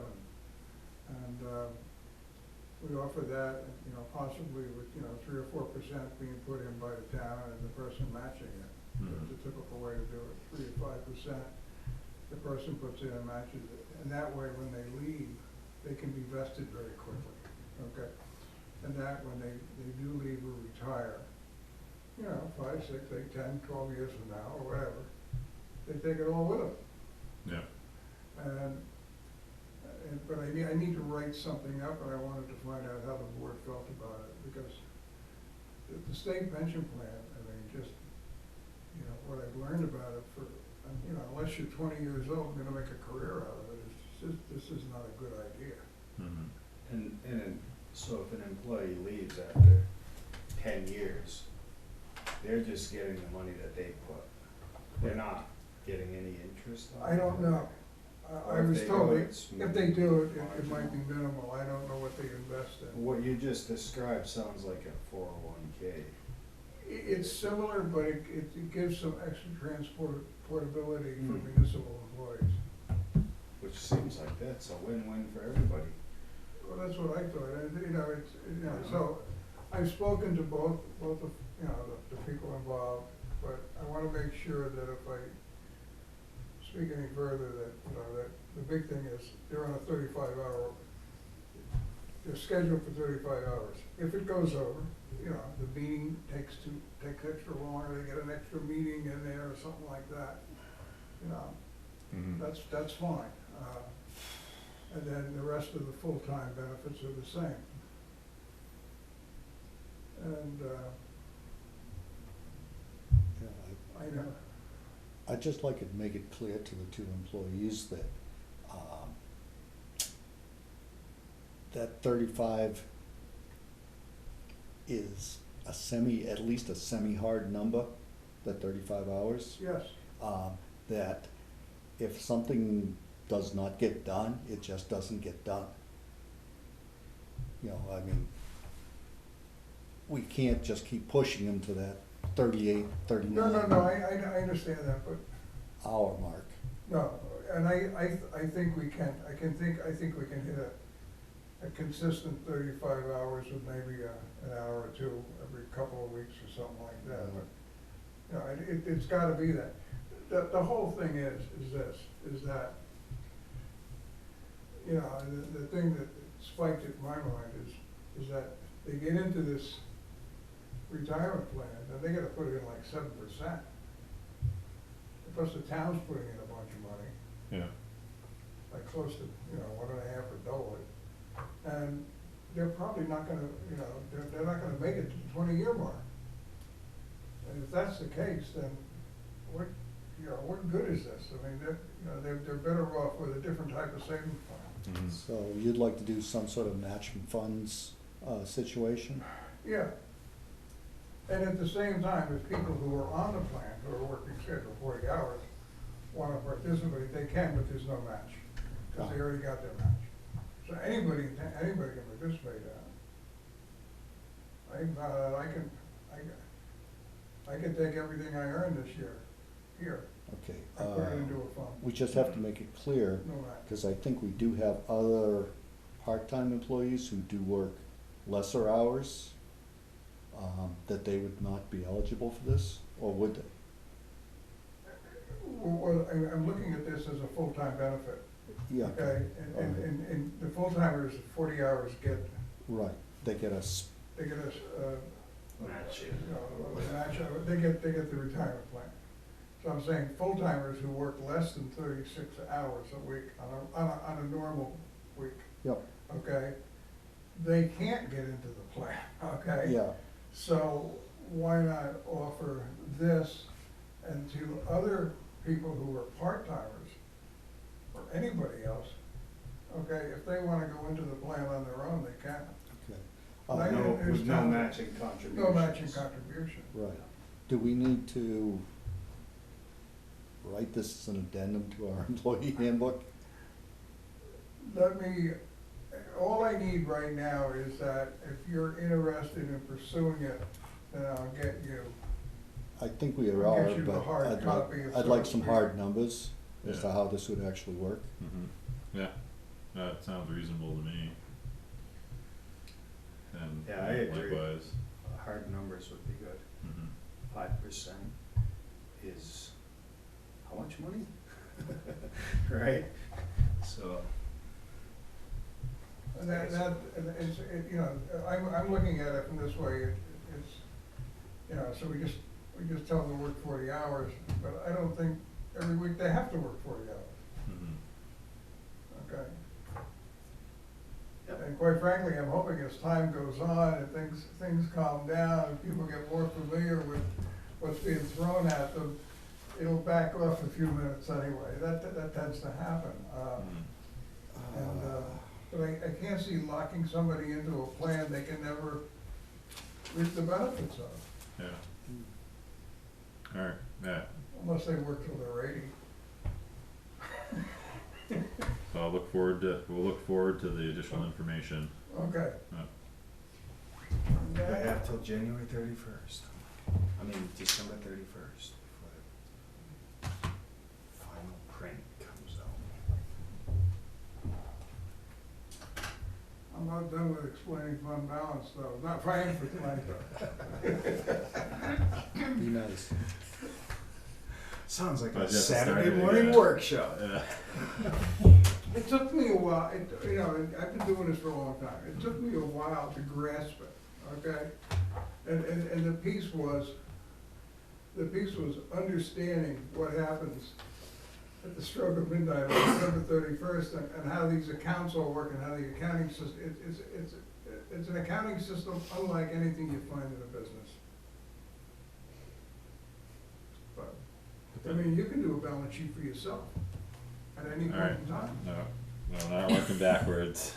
No, I Yeah, mean, no, for you. no, yeah, For no, I know. you. Which, next week, it would be nice to have, I'll show you examples, I didn't bring them with me tonight, but I'll get them to you this week, of what we had worked off of last year, like the way Okay. that it was set up, like, for whatever reason seemed a little bit easier, and maybe I'll bring it into, like, for you guys, Bert, I'm sure you're familiar with it, cause it was, the way it was set up was just a little bit easier to follow, like the year after year, like the previous years, It's a and, nice spreadsheet. yeah, Well, I have that in the accounting system. no, I know, yeah, I aware that it's there, cause I'm sure, assuming that's where those came from, those spreadsheets were from the accounting system. So like in those initial budgets they gave us last week, Yeah, the way it was broken out wasn't as easy to see the prior couple of years. okay.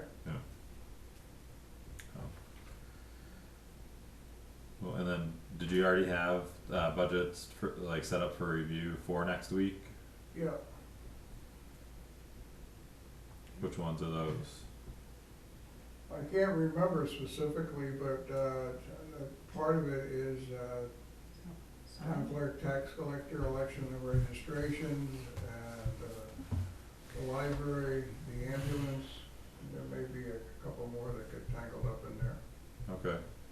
Could we have the material ahead of time, like through email, or do Yeah. they email it all over?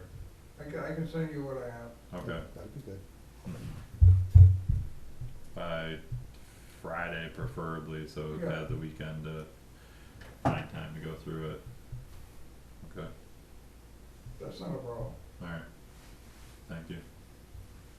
Maybe make it a little bit speedier Tuesday, I don't know. Of course, you could have 3 people coming in all wound up over one of the budgets or something. Yeah, you don't know, can't tell the future, right? Yeah. So, did you have anything else for this evening, or, no? Jason?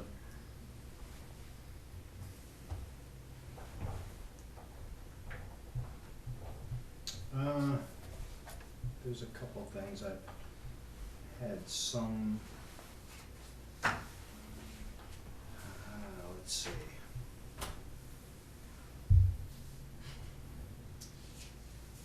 It might be, well, no, I don't know if I wanna do it during budget hearing, but there's a thought going around the state of not using electronic voting machines in 2021 and going back to paper ballots, just because of how much controversy is surrounding them. And they're all pretty much, I know ours are the same machines. We did a recount this spring, past spring, and it seemed pretty accurate, Mhm. kinda surprisingly accurate. Yeah. But there is a lot of distrust with the machines. So I kinda hesitated bringing it up now, cause it sounds like Bob might be with us next week, cause I'd like to hear his thoughts on it Mm-hmm. as moderator, but just as selectman. Yep. There's petitions going around the state. Citizens are petitioning their boards, and I talked to a guy who's driving the whole thing, and I said, well, I think as a board, we should talk about it even without citizens giving us a petition Yeah, to discuss it. Well, got 2 comments on that. One, I once saw a documentary on how a voting machine could look and appear as if it was operating correctly, and it would operate through every test you gave it fine until you got the actual election, and then it would give erroneous results. And it was all in how the electronics were wired inside and tabulation mechanism. And according to the guy who was giving the demo, it wasn't that hard to mess up a voting machine if you had the right card. Yeah, and the gentleman I talked to who was driving this, he said a lot of them have a cell phone receiver in them, so you can manipulate that thing with a cell phone. He said now the new regulations or whatever they are, supposedly he said anyone can say, I wanna see what's in there. But his response to that is, who knows what they're looking at? You're gonna see a bunch of wires on motherboard and, Yeah, I mean, you know, unless you really understand. You have to analyze the electronics by pulling out the boards Yeah, and I taking don't them to know. a laboratory to find out if they were truly tampered with. mm-hmm. And it's like looking for ones and zeros in 2 million lines of code. It's a needle in a haystack to try to figure out what actually happened. The other comment I had goes back to paper ballots.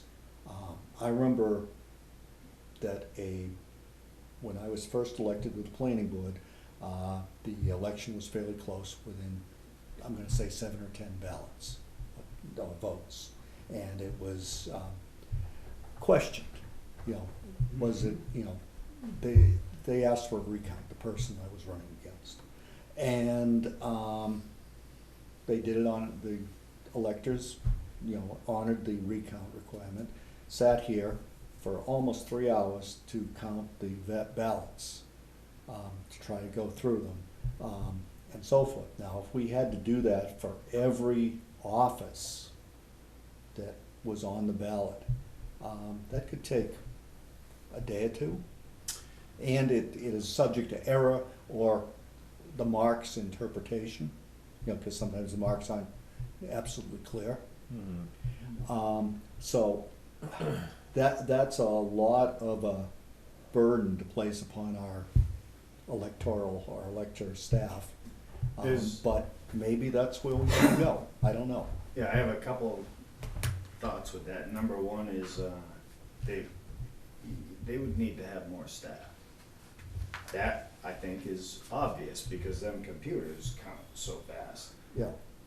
Number two is, when did we bring these computers in? Is that in the 90s? I don't recall, but I know our voting machines were due for replacement a few years ago. Whether or not they were replaced, I do not know. Maybe they weren't, and that's why it was so accurate. Well, that, yeah, because he had just started taking steps I don't know that to. they've been replaced. No, we're just getting into the new ones now. Okay, all right. Yeah. I thought that they were ordered, right? Yeah, and then from what I understand, it's a whole new system where the election's gonna be able to be run by, I don't know, a third of the people that it's run by now.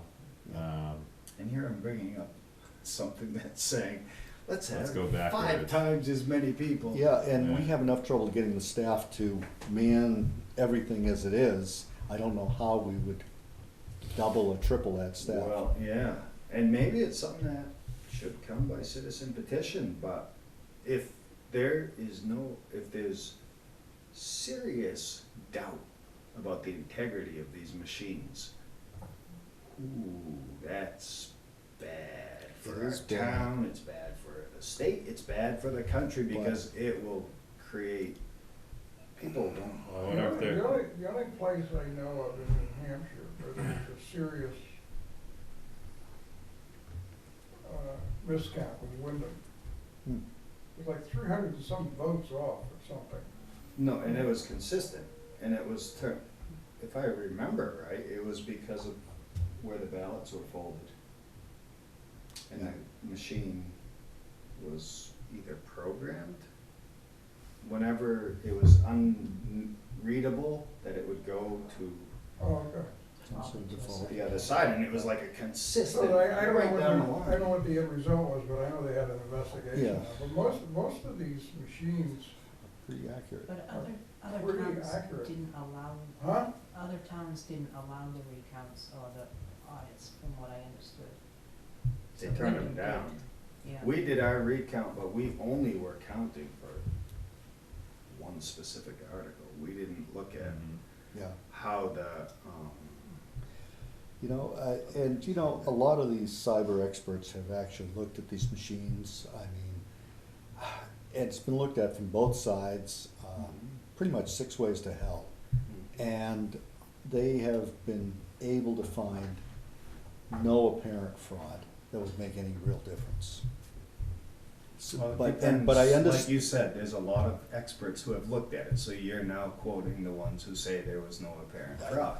Right, but, The Arizona audit but- came out, at the bottom, you read the last line on that, was that this election should not have been certified.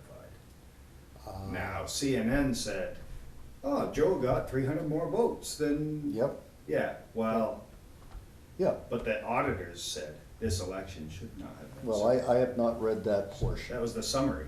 But, no, the summary I saw that basically said on the Arizona election was that the differential would not have made any difference. It you know, it was moot. All the poking and prodding and But that reviewing. was somebody's summary of their report, or was it the actual auditor's? It was the actual auditor's report. Oh, well, what's going on? We're reading two different auditors' reports. But How's it anyway, gonna- but That anyway, didn't I include understand the your case that we concern with people not having faith in the voting system.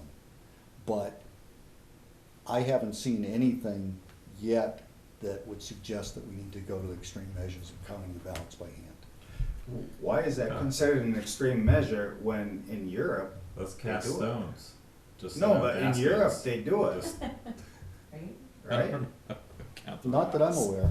Is How it about, here? how about the joining of a fire department, if there's a black ball in the box, you don't join? You ever been, seen that? No. I belonged to a volunteer fire department when I was real young, like 18 or 19. And the way they voted was, they had a wooden box, and they had balls. And if somebody didn't want you in there, they threw the black ball in, and you were out. Yep, One vote, you're out. yep, and that was, how should I say, a takeoff of a Masonic ritual. Oh, no kidding. Oh, yeah. What do you think? But it's like what I said, you could set up a yes or no basket for each warrant night item, and then each elected official's name, and then people could cast their stones into the basket. They're And more then you likely just to go throw back them. and you could weigh the basket if you didn't wanna count them all. And then, right. All right, next. Well, I don't know. No, I mean with It's paper a real ballots, hard, it's a no, real but- hard, fast thing to, Well, I mean, and it'd you're- probably spare a lot of time. I'm not bringing up something that's reinventing the wheel. I'm bringing up something that was not too long ago. Mhm. It was done that way. Yeah, It was. It was not a perfect system, and recounts uncovered bad counts, yeah. but it wasn't as, how do you call it? Kind of like you're Well- saying about funny numbers in the budget. Well, Like, it's where not- did this go? Well, 'cause it's not centralized, like it's not Yeah, all and there's like not- feeding it's not under one central, yeah, person's control. yep. No, So, but hand yes. counting does actually lead to more errors than, If electronic the, if the counting. machine's not manipulated. Correct. If the machine is manipulated. Then sky's the limit. Yeah, And Wyndham did show significant errors, whether they were They were on machine purpose errors. or They were machine errors. so, well, we can, Bob, will give us So some would it be a insights good- next week. if Bob is here, Yeah, you could Bring it up. bring it up. I didn't wanna cut into the budget. no, no, Speaking. that's a part of What's the it, we're not, conservation commission got to do with it? oh, Alright, that's all I'll Mr. bring up Romero. tonight. That's one out of five. yes, Mr. Romero. Our moderator. Well, I got one last thing to tell you. You asked me about getting a Chevette, I should have an estimate in about 2 weeks. Okay. Okay, it's quite doable, Mhm. it'll work. It'll work more than adequately for assessing, and it should work for most anything else. And if somebody wants to stick on 100+ overlays that have virtually no interest to assessing or property values or general property information, they can put them up there, but they won't be visible to the general public. You'll need to go to a separate login and password to play with those. Okay, And, but, you know, yeah. but our boards and committees would be able to have access to that. Right, right. That's the more, important part of this whole subject is the cry from our elected volunteer, like all the people that support the town that aren't, compensated, to make their work a little bit easier in some instances. Oh, it would be very helpful. You want, and here's the thing is that once the data is merged, if you go to the map and you click on it, okay, it's not something that's gonna be updated once a year, okay? The ownerships, for example, would be updated monthly. Mhm. with a couple of keystrokes. Updating the property record card would be at the same rate that it's updated on we have that kiosk. Because it's gonna take you to the database with a kiosk for that. Yeah. And there's no extra charge that the kiosk is there, it's, you just attach it. Okay. Burke? Yeah, I've got a couple things. There was some emails back and forth regarding the fire department and some buildings, I think, behind the fire department that are not visible. And it was suggested in one of the emails that we do a site visit to evaluate those. Is that of interest, that we should set something up with Chief Lund, or when and so forth? How do we want to handle that? It's kind of, I guess, on her schedule. You know, I know she she's gonna seems to be be back in and out the of town. 1st of November, Mhm. so we could do something prior to our meeting here, or we could put it off for another day. I just thought I'd bring it up as a, I communicated with her too, I said we should go look at it with her. yeah. Yeah. If you wanna communicate with her and set up an appointment, and I guess with all three of us, it would be public hearing, Mhm. or public meeting, Yeah. so, A walk in the woods behind the fire station. yeah. But That's right on the I side. did get to look at a little bit of it, and it's just gonna sit there and rot Mhm. unless something's done. All right. Well, I just don't know if it's worth saving or not. I haven't seen it, so Okay, yeah, I Done. haven't either. thought it'd be worthwhile, at least bringing it up, and if we wanna go look, we should do so before the winter sets in. Mhm. We're gonna have a fire station walkabout. Yep. Yeah. When? Jim's gonna talk to Meredith. She did say in the email that Gary could facilitate that tour if she's not We around. all, So either whatever, I mean, I'm I'd like to available. have both of them there. Yeah, I mean, wasn't Gary clerk of the works at the school? No. He doesn't work there anymore, he retired. No, when it was being built, the elementary school. Mhm. Who, Gary? Was he clerk of the works there? Yeah, I think he was. So he has some pretty good knowledge of building. Yeah. okay, we've got another couple items. Administrative search, we're gonna do that the 2nd of November, just wanna make sure it gets on the agenda, Okay. at least to discuss the methodology, or if somebody has somebody in mind, Mhm. which way we're gonna go with that. Okay. Because getting a qualified person in here is gonna be extremely difficult, especially after we've been spoiled. Yeah. All right, so would you make sure that's on the Pulling us agenda, out of the November muck. 2nd. please? Okay, we have not reappointed our various board members. Mhm. We've been putting it off for about 6 weeks now. When do we wanna do so? Or are we gonna wait until the end of the year? When it becomes moot? I think that ought to go on the agenda for next week as well. I know we're gonna have a pretty long meeting with all the people coming in, but, Now, why would it be moot at the end of the year? well, I mean, we should have done, it should have been done back in April. We're more than halfway through the year now. We really need to do it. I From what I believe, understand, it hasn't been looked at and assessed and redone in some time. yeah, I know, so Yeah. we really need to do it. Yeah, no, I agree. We need But to don't set, put it on April, we just got the body of information in Yeah. September. yeah, so it's been Yeah. 6 weeks. Mhm. Do you wanna set a date for it? Thank you. Yeah, I've given this time period, like this time frame, priority is the budget Yeah, process. So Jim, do you have an idea of when we could discuss the various boards and committees and their appointments? I think the ideal time is right after town meeting, but that's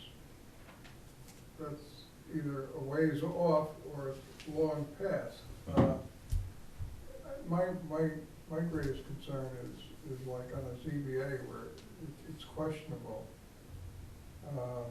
And I realize the person stays there until somebody is found, but you know, do we leave ourselves open for some kind of a lawsuit over somebody who's disgruntled with a decision?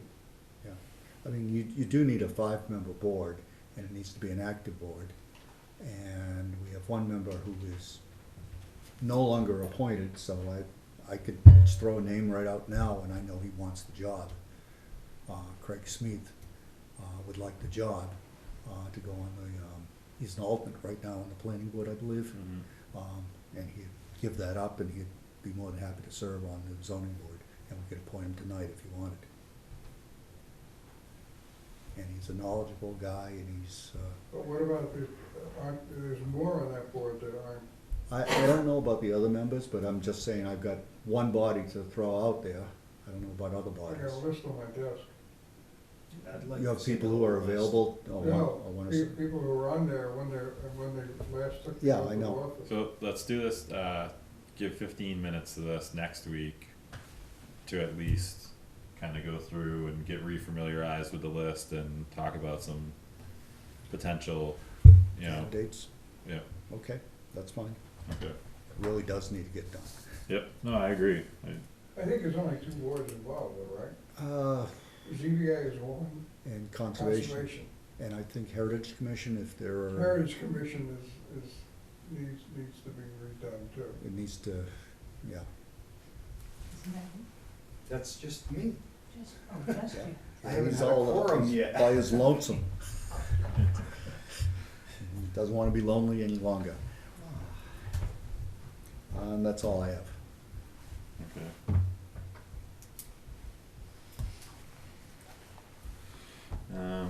So a while ago, I had spoken to you all about changing up the email formats.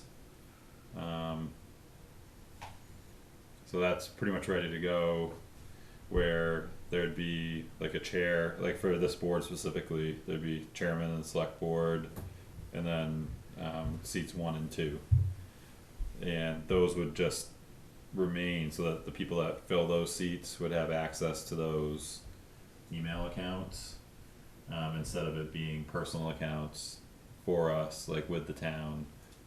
And you know, right down the line, so each board or committee chairperson would at least have an email, and if they felt like there are other people on like their board or committee that needed an email as well, that's what it would be. Or like the Sexton email would be sexton@townofnewipswich.org. The only spot, like the only department that it wouldn't be affected would be the police department, where the correspondences to each individual officer are their own, I guess. And you wouldn't necessarily want someone, you know, coming in and seeing past emails about different cases going forward. So does that make sense, or? I don't know, I think it works pretty well the way it is now. I'm pretty comfortable with it. Yeah. I think it would definitely throw a big filter in what you're going to use this email for, because now it would be passed on to someone else who can go through the inbox that you had, plus the previous person. Yeah. And so I think it's fine. I wouldn't want to transfer accounts now. Mm-hmm. I don't have anything to hide on there, and I keep it on a separate thing in case someone asks to see, so I don't have to use my phone. But it just would cast a different light on how you're using it to communicate, for sure.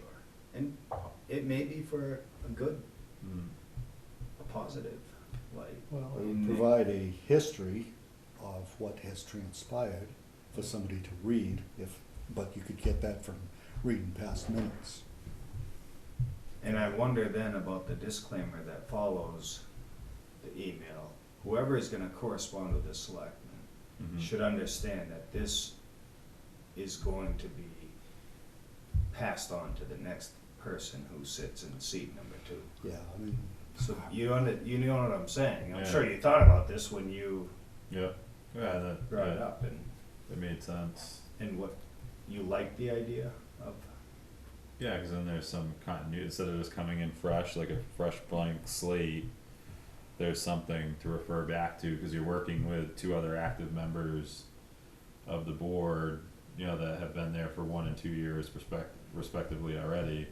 You know, so that, like, some of the subject matter you would be able to search or find and get into it, maybe correspondence that you've had, that your predecessor had with somebody, like you just pick up and, you know, keep working with them, because right now, those emails, if there's no good transition, Right, so once then, your like, the account goes emails- down, it's gone. it's gone, and then the person has to either it just gets dropped and lost, or like it, you know, you have to start back over with them with no context if they seek you out specifically. Yeah, I mean, one of the ways I've seen transitions done in other places is by folder or by notebook, much like what you have there, is all the notes of that particular selectman, after he leaves office, are passed on to the next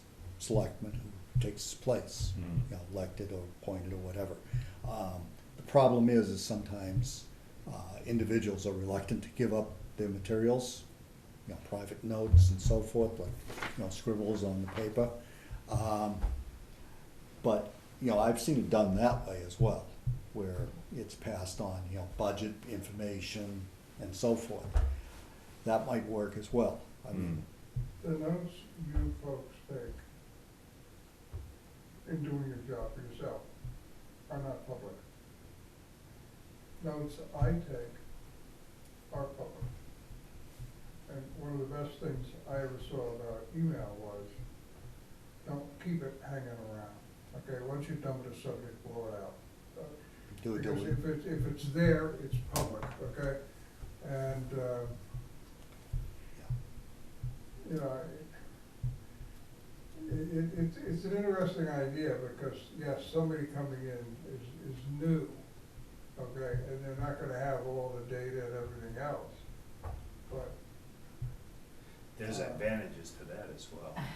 yeah. yeah, but Come in with a fresh set of eyes, Yeah, not be handed something and then But also take on all con- this baggage that the person who sat in your chair before is ticked off at the other two guys, and so all of his notes and all of his emails are just pure negative against the other two guys. Well, that's not real helpful for the new guy who comes in, that's all he gets.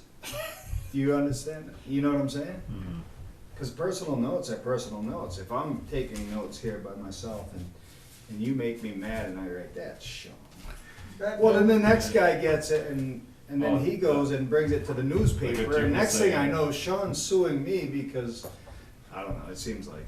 Do you have like email battles or something? No, but you know what I'm saying. But, Alright. But, Right. you know, you gotta consider too, that the learning curve for this office is pretty steep. There's a lot of information to absorb in a very short period of time. And it takes about 2-3 years to get it all right and all you straightened don't out. get it all right. This is life. Okay? But it takes a while to get acclimated to our accounting system and other Chucked right into the hot seat. Yeah. issues. The good thing about the email is it's searchable, so if you were searching on Yeah. budgets or some particular topic, you could find it, as opposed to paper. Yeah, Even like Jim's seat, like as an example, it's administrator. Yeah, so that never goes away. And he has all the old correspondences. I know the planning board thought it was a good idea, for continuity purposes. And we could make it board by board, if you guys wanna leave this board alone and just switch the other ones over. I would say they have the option to do yeah, that. I'd say, yeah, I don't leave know. it to their discretion. Okay, I don't see why not. alright. Cool. That's all I have before before we go enter into non-public session. So I'll make a motion to enter into non-public under 91A3, Section 2, paragraph L, consideration of legal advice provided by legal counsel either in writing or orally to one or more members of the public body, even where legal counsel is not present. Second. All in favor? Aye. Aye. Aye.